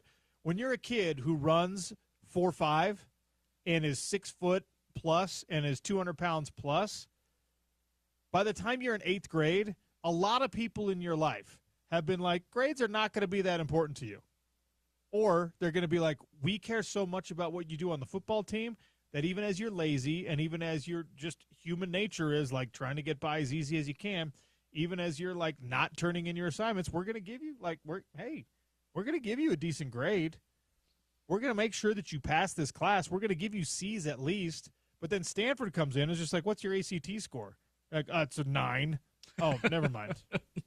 We don't want to talk to you. Bad news. The captain, Andrew Luck, has not made a tweet about this $50 million donation yet. That's because it's him. He doesn't want to talk about his own donation. Captain Andrew Luck is not real Andrew Luck, so they could presumably make a parody post about that and be just fine. There is a really good one recently about them on a bye week and asking his mother for more spiced rabbit knuckles to get through this weekend to rest. So, Stanford, I wish you luck. I genuinely do. I wish you more than Andrew Luck. I wish you Oliver Luck in hiring a new coach. I think it should be Luck, actually. I think it should be Andrew Luck. I think he cares more than virtually everyone else, and that's what you need. He can't hire himself, though, to be the coach. Or maybe he can. Maybe he could just go full Jerry Jones. Yeah, he may not want to take on the responsibility of being GM and head coach, but he could. There's no rule against it. I want Stanford football to be good. I think it's better for college athletics when there is a university like that has a powerhouse football program because it's cool. Also care about They also care about academics, and they're just like, hey, look what we've got here. These are like the elite. These are the brainy dudes who are also really damn good football players. And by the way, they generated so many guys that are massive NFL talents as well that have been like and are great in broadcasting. I mean, Stanford football up until 3 years ago was feeding the entire sports industry in football. And now it's just like this wasteland. It doesn't feel all that long that basketball was like that too. Yeah. But it's been now a decade and a half or longer. When it was Mike Montgomery was the head coach there, he was taking them to the Final Four. He was getting them number 1 overall seeds in the NCAA tournament, and now women's basketball is still that way. Although Tara Vanderveer just retired, so maybe they're due for a downslide a little bit too. But like Stanford athletics in the revenue sports in the best public facing sports, it is better for collegiate athletics when they are good and competitive in those sports. Stanford is one of those universities, by the way, that if they were like so inclined and they said if the ACC was like, okay, private equity, like the problem with a lot of the Stanford alums is they're too smart to just be like, well, I'm just a fan, and so here, take my money. I was going to say ROI. I was going to say you know some people personally who are wealthy enough to do that and are super fans of local teams here that are like that you've asked, and I remember you telling me they looked at you funny like they were so why dismissive. Why would I do that? Like, yeah, some hyper wealthy people that are big fans of a university here at BYU that's already getting a lot of support. And I'm just like, well, why don't you jump in on this? And they're like, are you a moron? There's no ROI. Why would I ever do that? And I'm like, oh, why would I just give my money away? There's like 9 other people in your same position that are doing it just for fun. Like, Stanford is not that. I've been to a donor event at Stanford, and those guys are like, you know what? I was happy to cut a $50,000 check. I'm not going to cut a $50 million check. I mean, Bradford Freeman did. I wonder if this opens the floodgates, so to speak, and this might be something where other people take notice and go, all right, I'll donate now. This former player who's obviously made a lot of money is doing it. Maybe I will. Now that they've done that, I've been thinking about it for a minute. Now I think I'm ready to do it as well.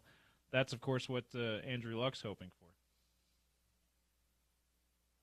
By the way, great job by Andrew Luck or whoever leaked this to the media, because this is national news, even though what you just said is true about how $50 million is not that big a deal.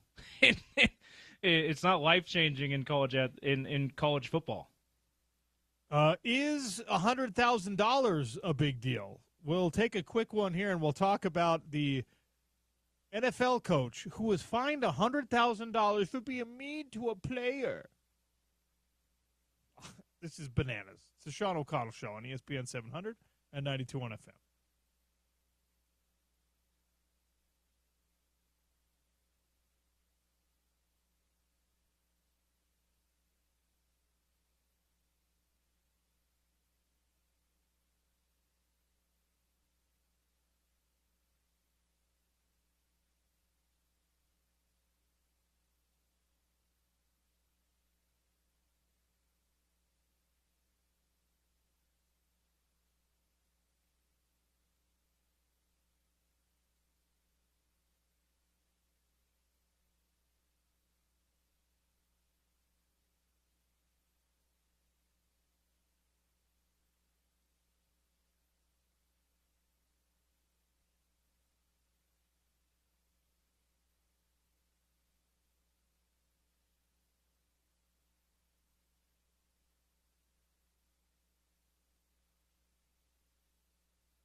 I honestly can't believe we're talking about this in 2025.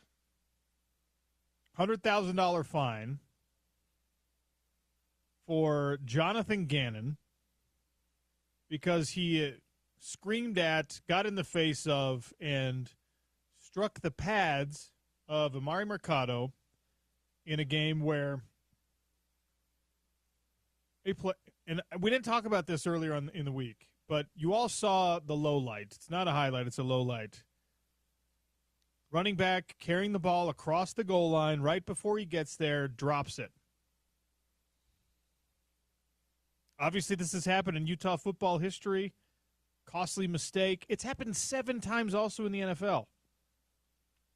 The most recent of which? Deshaun Jackson's done it a few times at multiple levels.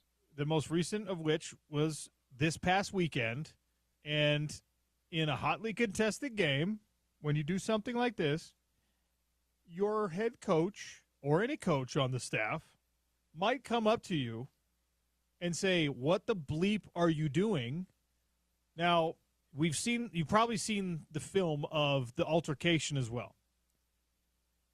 2 offensive linemen are talking to Mercado, and they seem like they're trying to console him. He's obviously dejected, embarrassed, sad, all of the things that, quite honestly, you are justified in feeling when you make a mistake like this that not only makes you look dumb, but it hurts your team. In this case, the ball bounced into and out of the end zone, so it was a touchback instead of being returned the other way for a touchdown, as we have seen in football previously. But Gannon came up, and he's losing it, yelling at the guy, and you get kind of like the over-the-shoulder view, so it looks like he hits him in the chest. Remember, this is a person who's wearing shoulder pads, who's professionally paid to smash into other grown men at high speeds in an incredibly violent game, all right? Looks like at the beginning of the yell, the tirade hits him maybe in the chest, and then as he's walking past, as he's moving now away, having finished his dressing down, again, with the other hand, I believe it's the other hand at least, another blow to the midsection. $100,000 fine for yelling at a player. And I guess maybe more pointedly for striking the player in a completely harmless way. But out of anger, OC. Okay, fine. Out of anger. You're playing football, dude. Are you saying that anyone who's mad about this, who says, yeah, he absolutely deserved the fine and way out of line, are you saying that he didn't have a right to be angry? Are you saying that these guys can't handle a little shove, a little angry shove from a guy who's literally paid to hold you accountable? I don't see why there's reason for outrage. I understand that people don't like this style of coaching anymore at all, but let's say that the video is of Gannon going up and, kind of joking with him like, "Oh, can't do that, bud. That was a big mistake, huh?" Now the coach is being criticized for not caring, lack of professionalism. Let's say he goes up and just does the thing, can't read my lips, put the hand over the mouth, whisper in his ear, say something. We have no idea what this interaction was like. I guess, yeah, that's better. It's probably better. Gives you an opportunity to coach whoever you want to coach. Pretending that you're not supposed to be angry at a player for making a mistake that costly in not Little League football, professional football. This is a man. This is a man who made a terrible mistake. Like I heard on our morning show on our sibling station over on ESPN The Fan, and you guys heard them the last couple weeks here on this show, Bryce and Bianucci. I heard them talking about this play before the fine was handed down, and they're like, is this a low IQ play? And I'm like, no, that's a no IQ play. You had exactly no intelligence. It's not at all. It's you're not thinking in any way. That's a good way to put it. Low IQ means that you're just dumb and you just don't get it. No IQ means that your brain has shut off and you're doing something that requires no thought, that has no thought put into it at all. That is you just being like, in this case, careless, negligent, showboating, whatever it is. But your brain has nothing to do with that. That is all ego. That is all the lizard in your spinal cord being like, I want to look cool. And look, it's a mic drop with the football. For some reason, that's like the coolest thing to do. It's like, just how about don't worry about being cool and just get the ball in the end zone. Here's what I'm going to do, James. When I become the head coach of the San Francisco 49ers, which who knows when that's going to happen, right? Tomorrow. The rule is, if you're scoring a touchdown, you have to dunk it over the goalpost. Oh, yeah. That's it. Is that a penalty now, though? The dunk? Is it? Take the yards. It's fine. we'll take the yards. Rules will change by the time I have any such authority. But, like, just the idea. Or you have to hand it to the ref who's in the back of the end zone. Which, by the way, is the most gangster celebration anyway. Yeah, it's just acting like you've been there before really is like the ultimate flex, where you do the Barry Sanders thing, you do the Jerry Rice thing, where you carry the ball into the end zone, whether you tap your toes in the corner or you catch it in the back of the end zone. There's never a doubt, right? And then instead of being like, are you not entertained? This is not why you're here. Look how great I am. Or you're the TikTok dance or whatever. It's like, I do that so often that I'm not even going to pretend like it's a big deal. Now, you know what you should do is you should run into the rule should be, if I'm the head coach, this is what the rule will be. You run it in the end zone, and then you run out the back of the end zone just to be sure, okay, and then you turn around and give it to the nearest defender. Forrest Gump that stuff, okay? You turn around all and say, the way through the tunnel. Hey, you who escorted me in the end zone but didn't tackle me, here you go. I just don't understand why. Now, he immediately after was asked about it. Jonathan Gannon was asked post-game about this, and he was just like, yeah, you know what? I'm not real proud of it. Shouldn't have done that. End of story, done. You don't have to fine a coach $100,000 for yelling at a guy. Maybe there's rules in the CBA that if you strike a player at all, it has to incur a fine. But this is not the spirit of that rule. All right. Okay, if Will Hardy this year with the Utah Jazz gets mad at Lauri Markkanen because Lauri Markkanen's the wrong guy to even use as the equivalent. Keontae George, one of the other young guys, okay, Isaiah Collier, it's whatever. A young guy. And by the way, Amari Mercado, you should not drop the ball ever. That's like your third touchdown in your life. You should what are you keep doing? It. Send that to your grandma. Carry it to the back of the end zone. Carry it to the locker room. Be like, I need that ball because I'm not scoring a lot of touchdowns. Run straight, Forrest Gump style, like you said, straight into the locker room, hand it to the equipment guy, and then come back. Be like, hey, I really need this. I'm going to mail this to my grandma, okay? Or can you do that for me? Great. Please. And then it solves your problem. But, like, let's say that some young Jazz player just picks up his double dribble and walks off the court when there's a game-winning shot to be had, and – like, out of bounds, turnover, possession goes the other way, game is lost. And it wasn't a direct result of just this play that you'd lose a game because of, but it's important enough that it's a potential, huge missed opportunity.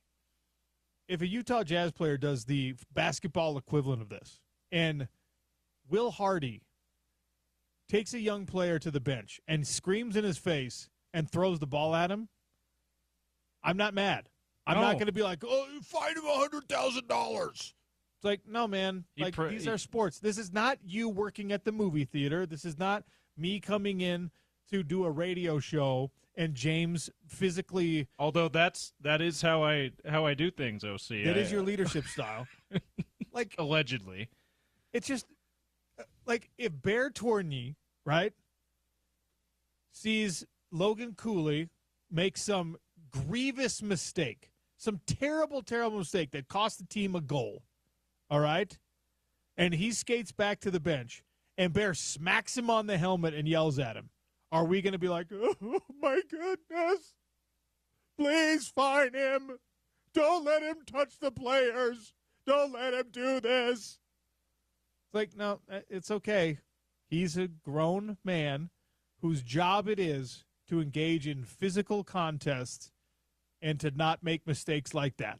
Well, you can be yelled at, and if the point of emphasis, if the way that you drive it home is the classic, like, grab the face mask and shake you kind of a thing, fine.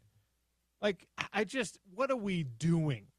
For professional sports to be getting this soft, I understand at a little league or high school or even collegiate level, you have to kind of be like thread these needles and be a little bit more careful. You maybe just yell in college. The power dynamic is different in those cases. Yeah. In this case, it's like, dude, that player, if he really has a problem with it, can walk into the guy's office and be like, "We're fighting. Yeah, you should not have touched me. I'm going to punch you in the face." I don't know, man. This drives me insane. $100,000 fine for yelling at a player, and if you had smacked – this happened actually my freshman year. We had a player who was concussed, and one of the coaches yelled at him and smacked him on the helmet. And everyone was like, whoa, whoa, whoa, whoa. Whoa, whoa, careful with the head. He's concussed. He's coming back from a concussion. What are you doing? Right? Like, that is probably good reason to be like, some discipline. Hey, like, you as a coach got to know. Some patience there, yeah. Shout out Bernie Buskin wherever you're at right now, you moron. But I love that you named him. Yeah, well, don't care. But to smack a player in the chest, that he's, like you said, these players are armored out there. They're heavily padded. They're fine.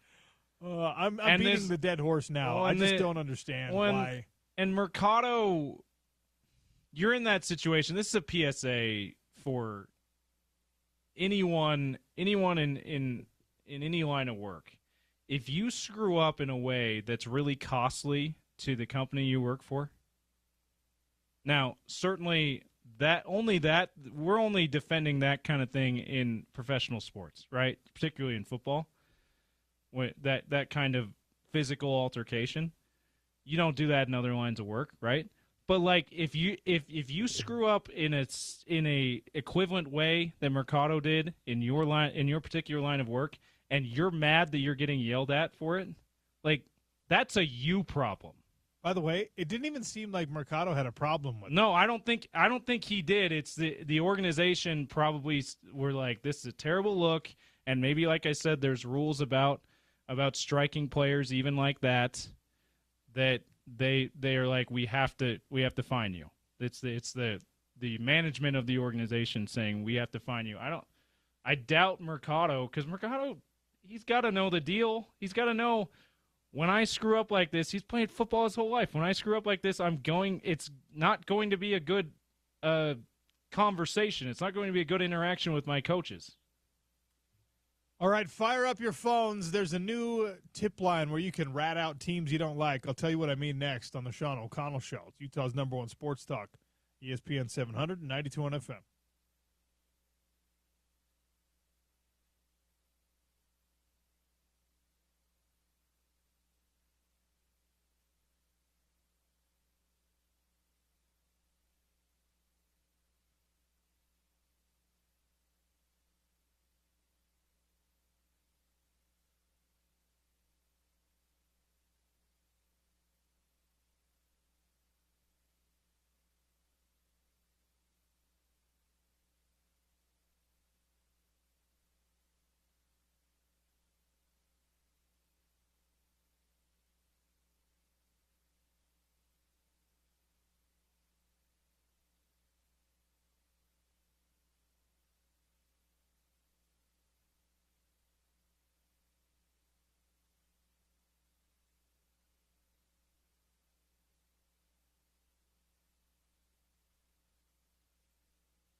All right, get ready. There's a new tip line out there so you can report NIL violations to the College Sports Commission. The tip line launched today. Anonymous reporting is now allowed for potential violations of new rules on how you capitalize on your name, image, and likeness, how you get paid for your name, image, and likeness. This has so many problems written all over it. First of all, They don't have enough staffing to handle all the spam that's going to come. NIL Go already is way too slow. It's slow enough to the point that there are collectives, it was reported last week, that there are collectives that are just going forward with payments even when the deals aren't cleared. They're pending, and there's like, yeah, we're doing it. They're It's just fine. like, well, because these student athletes and their agents are like, hey, you said we were getting $500,000. The season's half over.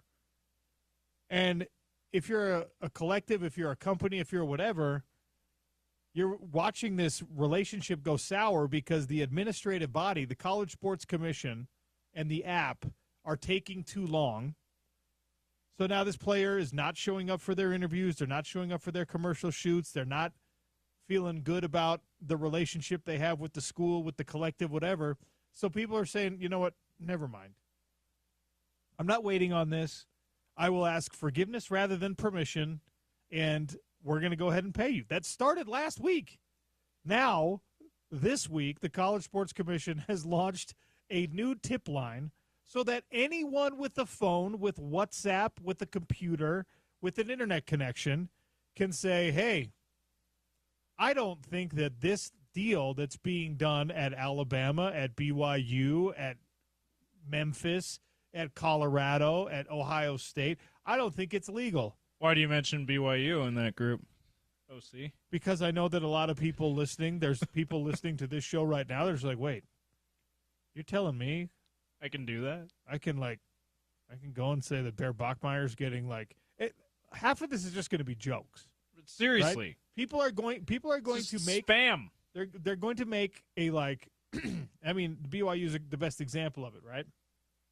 Be like, Bear Bachmeier has a deal with Dr. John's boutique, and he's getting illegal benefits, and you're going to screenshot that and send it to your buddies, and they're going to be like, you actually submitted that? Yes. Now somebody on the other end of that tip line is going to have to make an investigative report about whether or not some BYU player is getting impermissible benefits from a novelty store. Well, and you, as we talked about in the summertime, OC, and as you implied just now in the beginning of this segment, they're behind on NIL Go is behind on approving these things because they don't have the staffing to do the regular part of the job. Imagine that same amount of staffing. Maybe they hire a handful of other people for this part. I doubt it though. Like that same amount of staffing is now has to wade through the ocean of spam that they're going to get from this. Like it is such a tone deaf, such a complete, like they're either completely tone deaf or completely ignorant of how college sports fans are, college football fans in particular, to be like, yeah, this is a great system. It is not a great system. Follow message board geniuses and get an idea of who the people who are going to be submitting to your tip line will be. This is going to be a complete waste of your time, and you're not going to be able to even investigate the legitimate ones that come through. This is so fantastic that they are just, even though it's a new It's body, hilarious in a way. Yeah, it's College Sports Commission rather than the NCAA. It's a new body. It's a new group of people that have been handed the keys and given the power in college football and in college athletics in general. And they're different only in name, because this is like NCAA meaningless stuff written all over it. This is the exact kind of thing that doesn't make meaningful change, that wastes resources and time on silly things. Guess what? College Sports Commission, none of us at this point care if a kid gets $600 of pay-for-play money. All right? One of the big reasons why the College Sports Commission is toothless and worthless is because the changes were made to college sports before the regulations were put in place. The NCAA fought the wrong battles for literally 5 decades instead of putting something like this in place before you could let the cat out of the bag. Because once you let the cat out of the bag, no one was going to allow it to be put back in. If you're a student athlete, if you're an agent, if you're one of these weird middlemen that connects the two things, now your livelihood,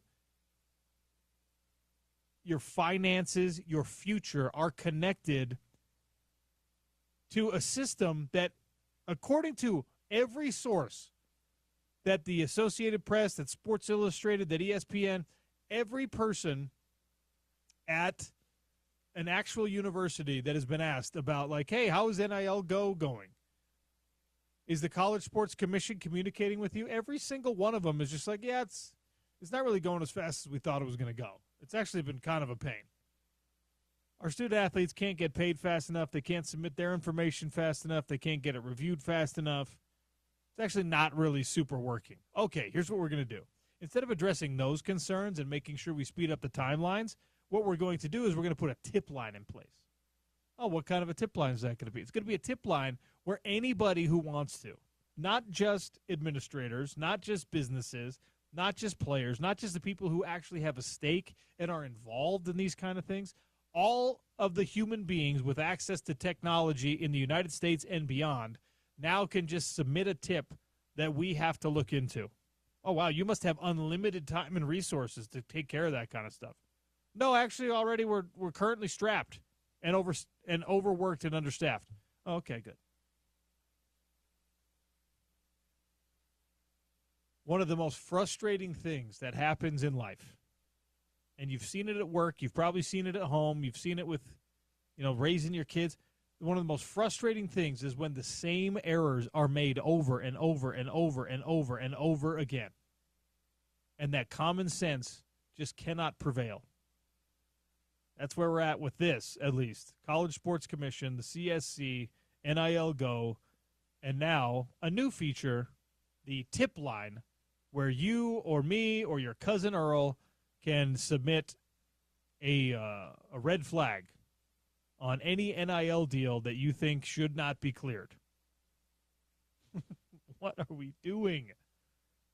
You're just asking fans to troll the opposition.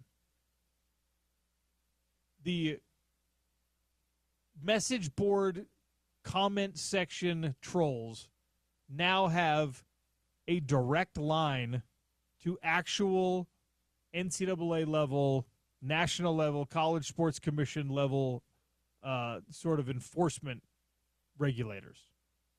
A direct line by design. Let us know if you think that Texas Tech is paying this guy in an impermissible way. Let us know if you think Arizona State this weekend is coming to Rice-Eccles Stadium and Jordan Tyson is wearing a watch that he should not be able to afford. We are so upside down, backwards, and stupid with how we do some of this stuff. I touched on it earlier in the show.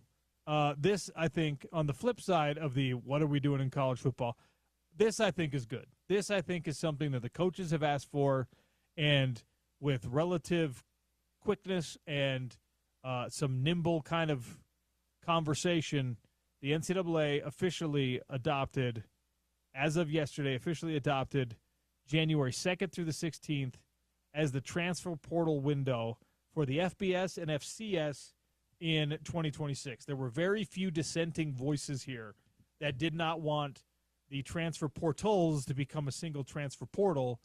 And this past summer at the coaches convention, everyone that responded was like, just do it in the winter after the season's over. Now, of course, the season isn't over at this point. January 2nd through the 16th is significant more for its signaling of a new school year, a new semester, than it is anything actually football related. You're going to have a lot of bowl games wrapped up by January 1st, but the college football playoff is far from over at that point. So the biggest schools, the best schools, the most important schools in the country will still be playing football when the transfer portal opens. Ryan Day was one of those dissenting voices. One of those people said, no, you can't do that. The new rule will extend the transfer portal window for people who are in the college football playoff 5 days beyond the end of those individual seasons. So this is going to get really interesting because for the most part, if you're the University of Utah, right, you're Kyle Whittingham, for example, you're obviously going to be active in the transfer portal this offseason, or maybe it's Morgan Scalley. We don't know how that's all going to play out. You're going to be active in the transfer portal to some extent, regardless of whatever happens. Regardless of results, everyone has to look into the transfer portal every year from here on out, right? So they're going to look at this, and they're going to say, okay, what can we get from 89% of the NCAA schools? And is there somebody on this Miami team, this Ohio State team, this Oregon team, this whatever team that we want, and maybe we should keep a scholarship open for and a transfer portal opportunity open for? You're going to have most of it figured out, but you're probably having conversations, legally or otherwise, with people that are on these playoff teams, and maybe that's somebody you want, so you can get it mostly figured out by January 16th, a spot or two saved for the other guys, the extra guys beyond that. Very, very curious to see how that fully works out once we put it into practice. But Do you think we're going to see less? I hope so. Do you think this 1 day window in the time that they decided it, we'll see way less, if not any, of what we saw at Penn State last year when we had a key player transfer before the college football playoff started or in the middle of the college football playoff run? Because I hated when I saw that, and it made complete sense for the player to do it at that time because of the calendar and the way semesters worked at different schools. But I hated that was something that college football is like, yeah, I guess we just got to live with that. I actually think that doesn't change at all, because if you're on your way out the door, you're no longer thinking about the impact that has on your current school. Yeah. And if you're like, yeah, it would be more fun and better to maybe go through the playoff run, but what you really care about is what's next. You really care about, like, hey, my Michigan team has a playoff game, and I have it 5 days after the end of my season to go where I want to go. But, like, let's say that you go – I mean, when is what day is the national championship going to be played on this year? I think it's the 20-something of January. Let's see. CFP –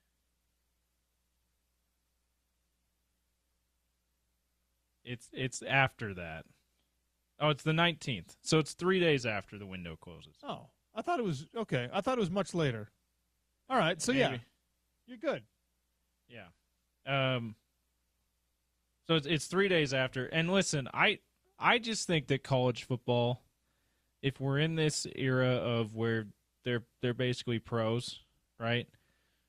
In that window, we should, especially if if it's a player that gets playing time, right? Maybe they're not getting as much playing time as they want, and that's why they're leaving. Maybe they are, and it's a financial thing. Whatever the motivation, if it's a player who's a key enough player that they get reps, get snaps,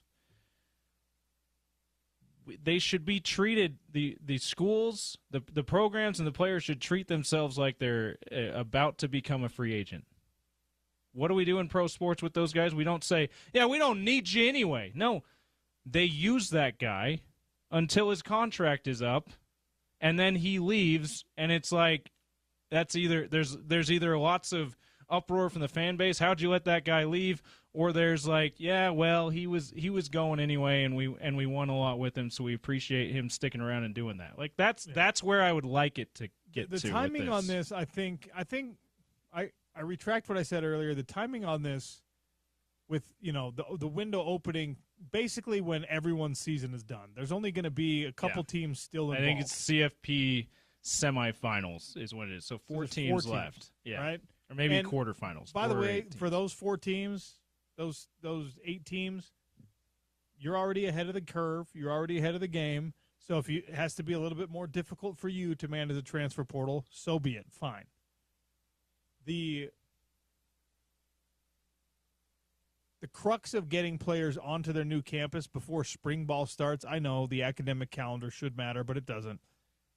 That's a part of it. That's a part of this too. Like, but it's not as big a part. What as these the guys other really stuff. care about is, can I get into my new program before spring football? And this window allows that to happen. Yeah. So, as much as I would like guys to stay for a full school year, And August through May, right?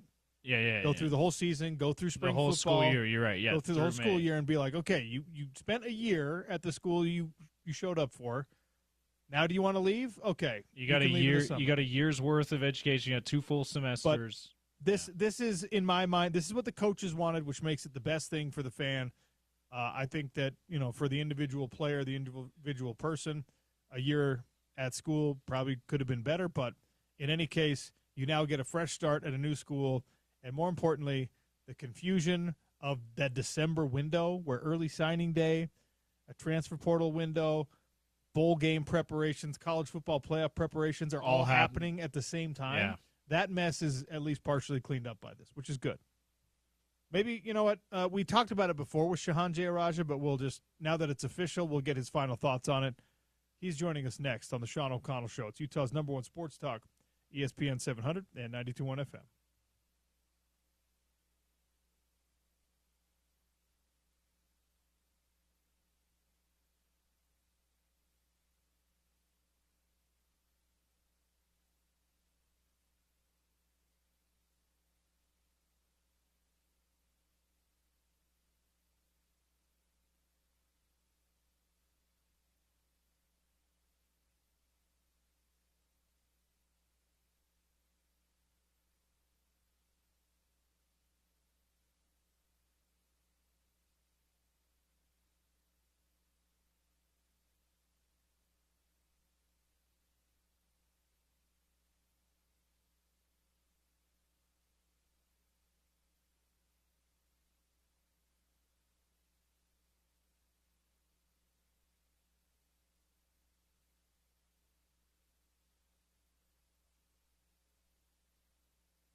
National college football writer for CBS Sports and the most stylish man in the business, Shahan Jeyarajah, joins us on the Sean O'Connell Show. Talk all things college football. Shahan, welcome back. How are you, sir? I'm doing great. Thanks so much for having me. So Utah hosting Arizona State, night game at Rice-Eccles, and the team, the coaching staff, everyone has been made acutely aware of the fact that Rice-Eccles, that developed this reputation over the years, especially in the Pac-12, as being a horror show for visiting teams. In the Big 12, has not been hostile. The Utes are 0-5 in conference competition so far in the early goings in the Big 12 conference at home. And now that, the coaching staff's aware of it, something that they seem to desperately want to reverse, it's going to be a little bit blustery. It's going to be a little bit rainy. What do we expect from not only the game, but Rice-Eccles as the host venue for a really important contest in the Big 12 Conference this weekend? Yeah, I mean, it's a huge game, I think, for this program. I think it's a huge game for this season, of course. And look, I mean, you go back and look at the matchups that they played at Rice-Eccles last year. Like, they just happened to get a lot of good teams last year, right? The last 3 games, I think, over there were against ranked opponents. And when you're playing good teams, sometimes you just lose games, especially when you, frankly, don't have a good team like Utah didn't last year. So I don't necessarily know that there's too much to be read into that heading into this one, but this is a massive game for Kyle Whittingham and his program. This is, I think, a game where the winner of this game is a true Big 12 contender. I don't know if the loser is, just from the perspective of losing a tiebreaker, losing a key conference game. And I think that especially for Utah, after what happened against Texas Tech in that first game at Rice-Eccles, like, this is a moment where I think they need to go out and prove themselves in a big way. They got physically manhandled on both sides of the ball by Texas Tech. Devin Dampier had by far the worst game of his Utah tenure during that matchup. And this is an Arizona State defense that can cause some problems, but certainly is not the same level of team as Texas Tech. So this is a big one. This is one that I expect Utah to come out very motivated, and it's one that certainly, if they want to be taken seriously nationally, they have to win. How are we evaluating Sam Leavitt to this point in the season? He came in the early part of the year and in the preseason with this incredible amount of hype. If I'm not mistaken, when we went back to the preseason Heisman Trophy odds, he was given the best odds for any Big 12 player. And, he's been pedestrian with his arm. He's been good with his legs, very opportunistic with his legs.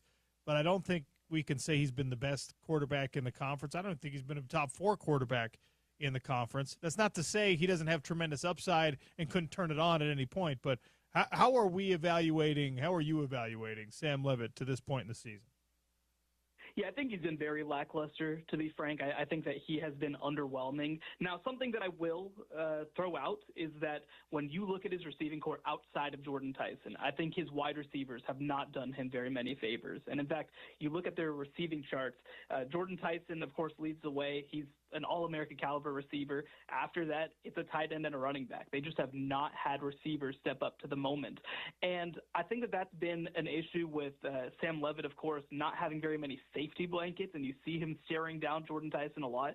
But it's also, I think, that Leavitt hasn't done a great job of creating opportunities for other people. He hasn't thrown guys open. He hasn't made great decisions consistently. And again, like you see some of these matchups, and, they have obviously 3 major games against kind of big-time opponents in Baylor, TCU, Mississippi State. They go 2-1 in those games, but each of them is maybe a little closer than they should have been at times because Leavitt just wasn't really able to put the hammer down and put this game away. So I think that, again, like, this is a very good quarterback conference right now. There are, I think, at least 4 quarterbacks who've certainly been playing better than him. I think that maybe even more than that with the rise of guys like Brendan Sorsby. But again, like you also said, I mean, this is a quarterback who we know is talent. He has all the physical tools. He has the ability to turn it on. He, 1, needs to continue to play better and more accurately, and 2, their wide receivers outside of Jordan Tyson need to rise to the occasion. So we've had that conversation about Utah wide receivers all year long, and in the preseason we did as well. Who's going to be the guy that emerges? And the New Mexico transfer Ryan Davis has been the most reliable target and the most reliable receiver. We're still kind of waiting to see if there's anyone who can be a true deep threat for this team. Dallin Bentley at the tight end spot has looked pretty good for the Utes. But I guess I'll ask you to kind of handicap this Utah offense in the same way you just did Arizona State's, with the quarterback being the spearhead for that. I mean, Devin Dampier the last 2 games was not as mobile as we expect him to be when fully healthy, but still against West Virginia found ways to be effective. Where are you putting this Utah offense in your power rankings, at least on that side of the ball? Yeah, I think that I'd have them sort of upper middle of the pack. This is a team that, and again, this is what I said kind of coming into the year, right, is that they're going to be able to run the ball. They're going to be able to move the ball. That is a huge difference compared to where they were at, not just last year, but the past 2 years. And you see that, 3 250-yard rushers through the first couple games of the year. But like you said, I mean, it's really been very inconsistent passing. I think that what Texas Tech was able to do, that I don't know that maybe any other team in the Big 12 can do to that level, is they forced Devin Dampier to stay in the pocket and make decisions with his arm. And I think that he has done an okay job of that. But you mentioned, I mean, probably the player on the offense that we've been looking most at, waiting for him to break out, is Tobias Merriweather.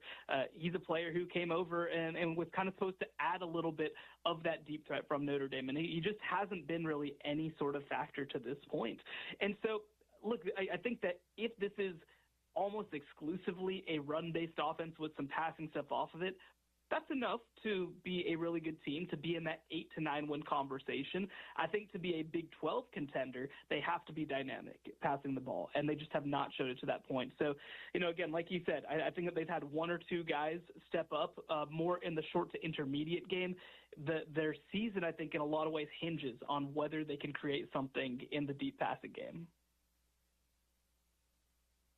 Where does the winner of this game emerge for you in the kind of overall power structure of the Big 12 conference? Because I think Tech is right on top right now for obvious reasons, and there's 9 other teams probably in the conversation still as we approach the halfway point of the year. Yeah, I think that Texas Tech, you just put in a class of their own right now. I think that, you could almost pencil them into Arlington, 1, because of how good they are, and 2, because they have one of the most manageable schedules remaining in the Big 12. So you put that team there. I think that I'd put the winner of this game in probably the lead for that number 2 spot. And like you said, it's a pretty big group right now. You have the winner of this Utah-Arizona State game. I think that right now Cincinnati belongs there. I think that Iowa State very much still belongs there. Baylor and TCU saw the opportunity to play their way back into that group as well. So I think, though, that the sort of second tier starts to materialize after this week because of some of the matchups that we're getting this weekend. And again, I think that probably the winner of Utah-Arizona State, at least in this moment, because in conference play, no.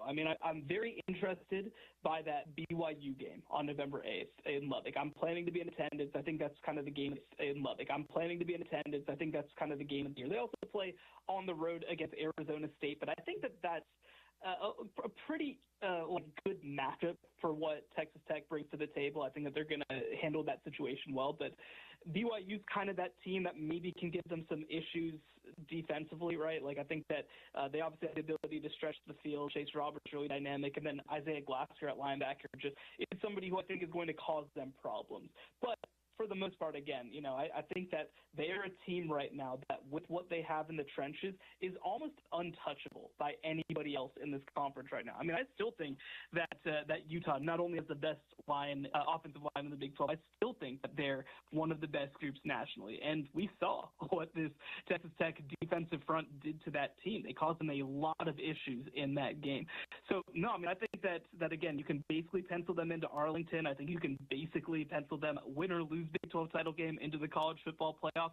And I would not be surprised whatsoever if this team, 1, has a chance to go 13-0, and 2, if this is a first-round bye team in a college football playoff. Shahan Jayaraja for a couple more minutes here on the Sean O'Connell Show, talking all things college football through the Utes lens mostly, of course. The transfer portal change is official. We've talked about this in previous visits you've made to the show, but it's now a 15-day window, 2nd to the 16th of January. It's a one-time deal, and the exception is when a head coach is being replaced, you've got another window after they announce who replaces that coach, which is, I guess, going to create some wildness, especially this coaching carousel, this offseason cycle is going to be a lot more chaotic than last year's. But starting just with the 15-day window, the one-time thing, this is what the coaches asked for the most part. Does it clean up some of the problems we've had in college football related to NIL and to the transfer portal? Yeah, I think so. I think this is the right move to me. I mean, I think that one of the most chaotic things that nobody really talked about was the fact that when the season ends, right, and let's say that there are teams heading into conference championship games, the portal's open essentially right away. So you are both trying to prepare for the conference championship game while you're also trying to prepare for either a playoff or a bowl game, while you're also trying to lock in your high school recruiting class, while you're also trying to recruit your guys to stay on campus. And then on top of that, you have to deal with the whole trying to recruit the transfer portal as well. And it was just a messy system that frankly didn't make a whole lot of sense to me. And with this new model where you're dealing with one window, now we'll see, there's going to be lawsuits, of course, but assuming this stands, I think that this makes a lot of sense. One, you're really not touching any teams with this window except for the ones that are going to play for the national championship. Like, every other person can very easily enter that window, and they're working on that same time frame. I think the other thing, too, is that, the way that it works is that the teams that play for national championship, they also have like an additional, I think, 5 days after the fact. So you're mostly going to be working on the same timeline from that perspective. And I look at one of the most glaring situations last year, which was the departure of Bo Prabula, the quarterback at Penn State, before the college football playoff.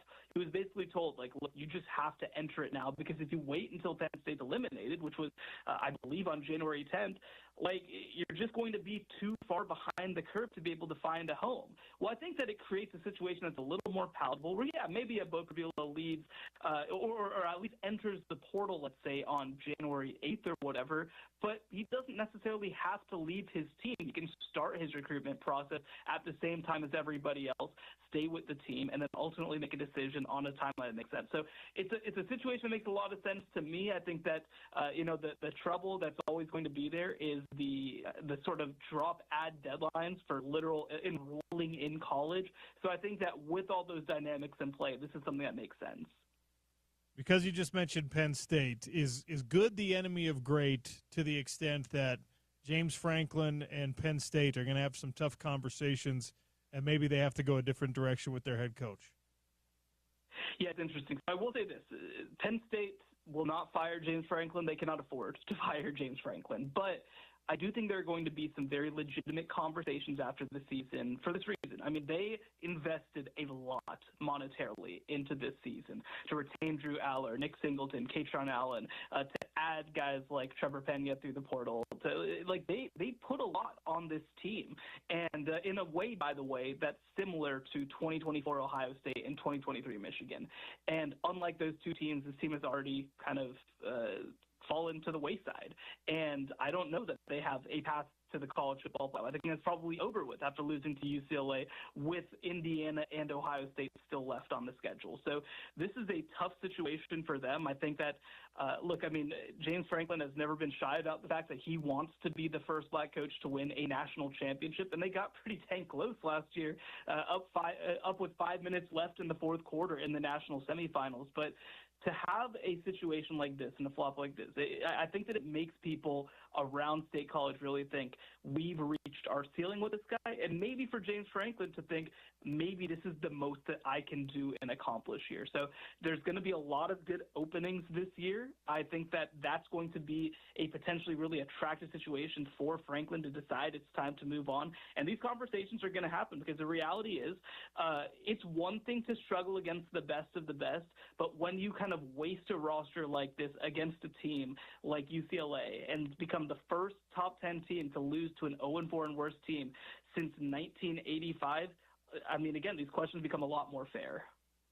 Before I let you go, swinging back to focus on the Big 12 Conference, much like last year, there's been some surprise teams that look like they belong in the conversation as groups to be reckoned with. Houston, Arizona, Cincinnati all look a lot better than we thought they would to this point in the season. Who of those teams do you believe in the most? I believe in Cincinnati the most, and it's for a simple reason. I think that they are really, really good in the trenches.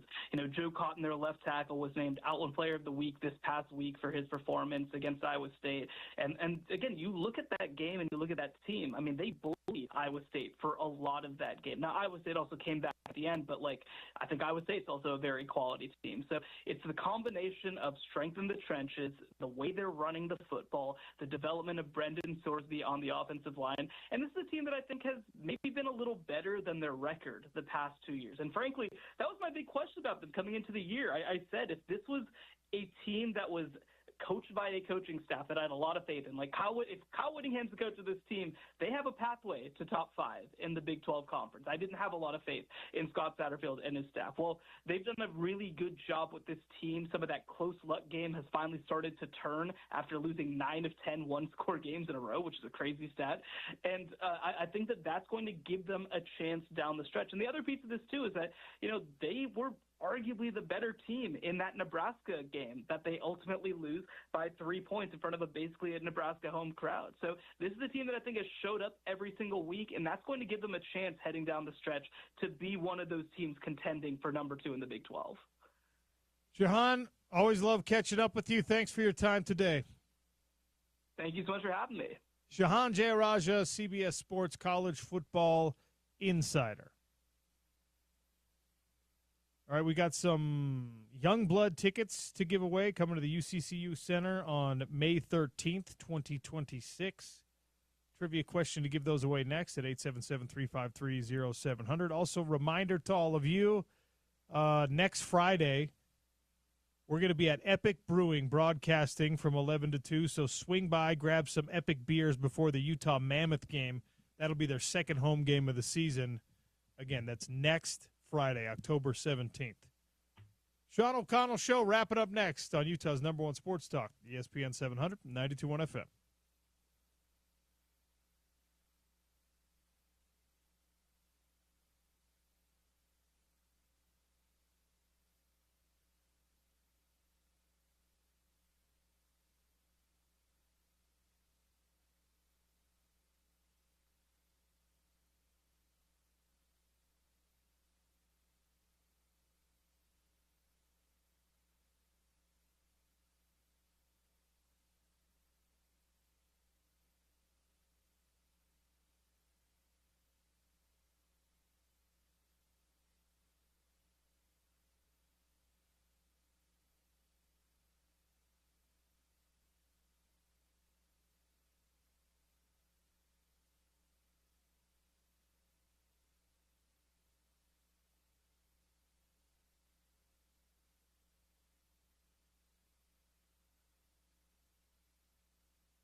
Wrapping it up here on the Sean O'Connell Show, 877-353-0700. 2 tickets to Young Blood coming to the UCCU Event Center May 13th. If you can answer this trivia question, we kind of stumbled across this today. Who is the top individual rushing touchdowns leader in the Big 12 Conference so far in 2025? Which player has scored the most rushing touchdowns in the Big 12 Conference to this point in the season? 877-353-0700. Wrapping things up here on the Sean O'Connell Show. That means The Drive with Spence Checketts is next. He's here in our Broadway studios today. Hi, Spence.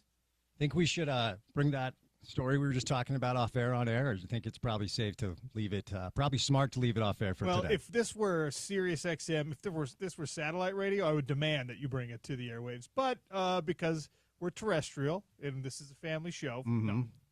And I'll just say, it was quite a story, right? I mean, it's a great story. Engaging, entertaining, phenomenal. wild. And quick. Yes. Yeah, right to the point. Yeah, it had to be. We were coming back from break. I'll say this, Black Desert Golf Resort, beautiful golf course. The experience can get a little wild. Okay. And I'll just leave it there. All right, leave it there. Yeah. Oh, so Kyle Whittingham joined us on the show. Heard it. Great job. It was awesome. Good job.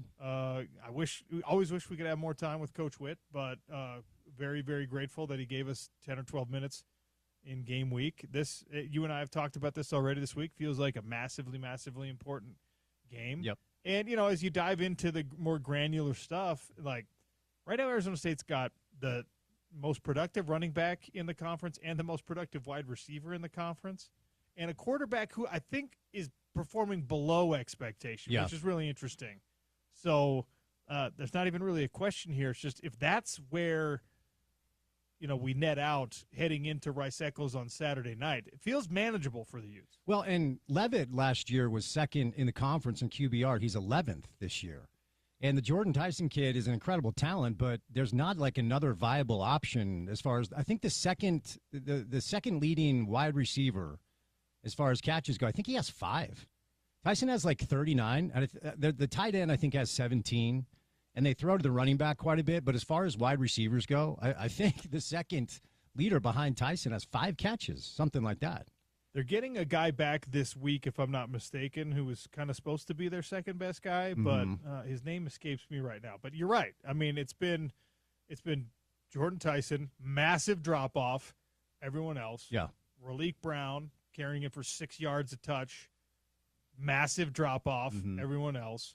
And Levitt has been very opportunistic with his legs, as we saw when Utah played in Tempe against Arizona State last year. But his arm has been pretty underwhelming. I feel like there are a lot of things that should give Ute fans a ton of confidence, and namely, like Texas this week, Red River rivalry, say that 10 times fast. They lose, and it's over, right? So backs against the wall, and the caged tiger, cornered squirrel, whatever the hell that saying is. I don't know. It's cornered squirrel. Yes. Utah football. It is now. A cornered squirrel. Cornered squirrel is the most dangerous of all squirrels. Can get loose. Utah football loses on Saturday. It's going to be tough to get back into it and win a Big 12 championship. So you cannot fake desperation. Utah will play with desperation in this game. And I think we've seen enough to at least believe this is a good football team. If we're going to operate off the premise that Texas Tech is now head and shoulders above everybody else, Utah went toe-to-toe with them for 3.5 quarters. It was a heavyweight fight, and then, of course, things got loose. The final score is the final score. But, look, the season is kind of on the line. Not entirely, but it feels like it's kind of on the line. And, therefore, a desperate team that I think is more or less as healthy as most teams are this time of year should have an opportunity, I think, to get a good home win. It's going to be a great environment, man. I've talked to so many people that are coming into town. I'm excited for it. Night games at Rice-Eccles. Witt talked about it himself on Monday. It doesn't get much better than that. Maybe a little soggy up there. So bring potentially. Your poncho, and let's see what happens. Can't wait for it, man. All right, you feeling good about it? I am. I'm actually. The more I look into the numbers, and the more I look into like how Arizona State has actually performed, and the Texas Tech game notwithstanding, I think Utah still is among the best teams in this conference. Yeah. And when you look at the personnel, because there's performance and there's personnel, and then there's the meeting of those two things, Utah's got the pieces necessary to win this game, to win against BYU, to win I mean, any of the remaining games on the schedule. But, of course, the margin for error is incredibly thin, Yep. even in games that you had penciled in as wins before we saw it play out. Like Cincinnati, Houston, Arizona, these random nobody teams are not random nobody teams. Yeah. So got to be careful all the way through, which I guess we should come to expect. Well, it should be a fun weekend. Good show today, bud. Stay tuned for The Drive with Spence Checketts. Thanks for listening today. Tomorrow we got Eric Weddle. We got Dishing with Dev. We keep pushing towards Arizona State. And we got Gordy. It's going to be a fun one. ESPN 700, 92 on FM.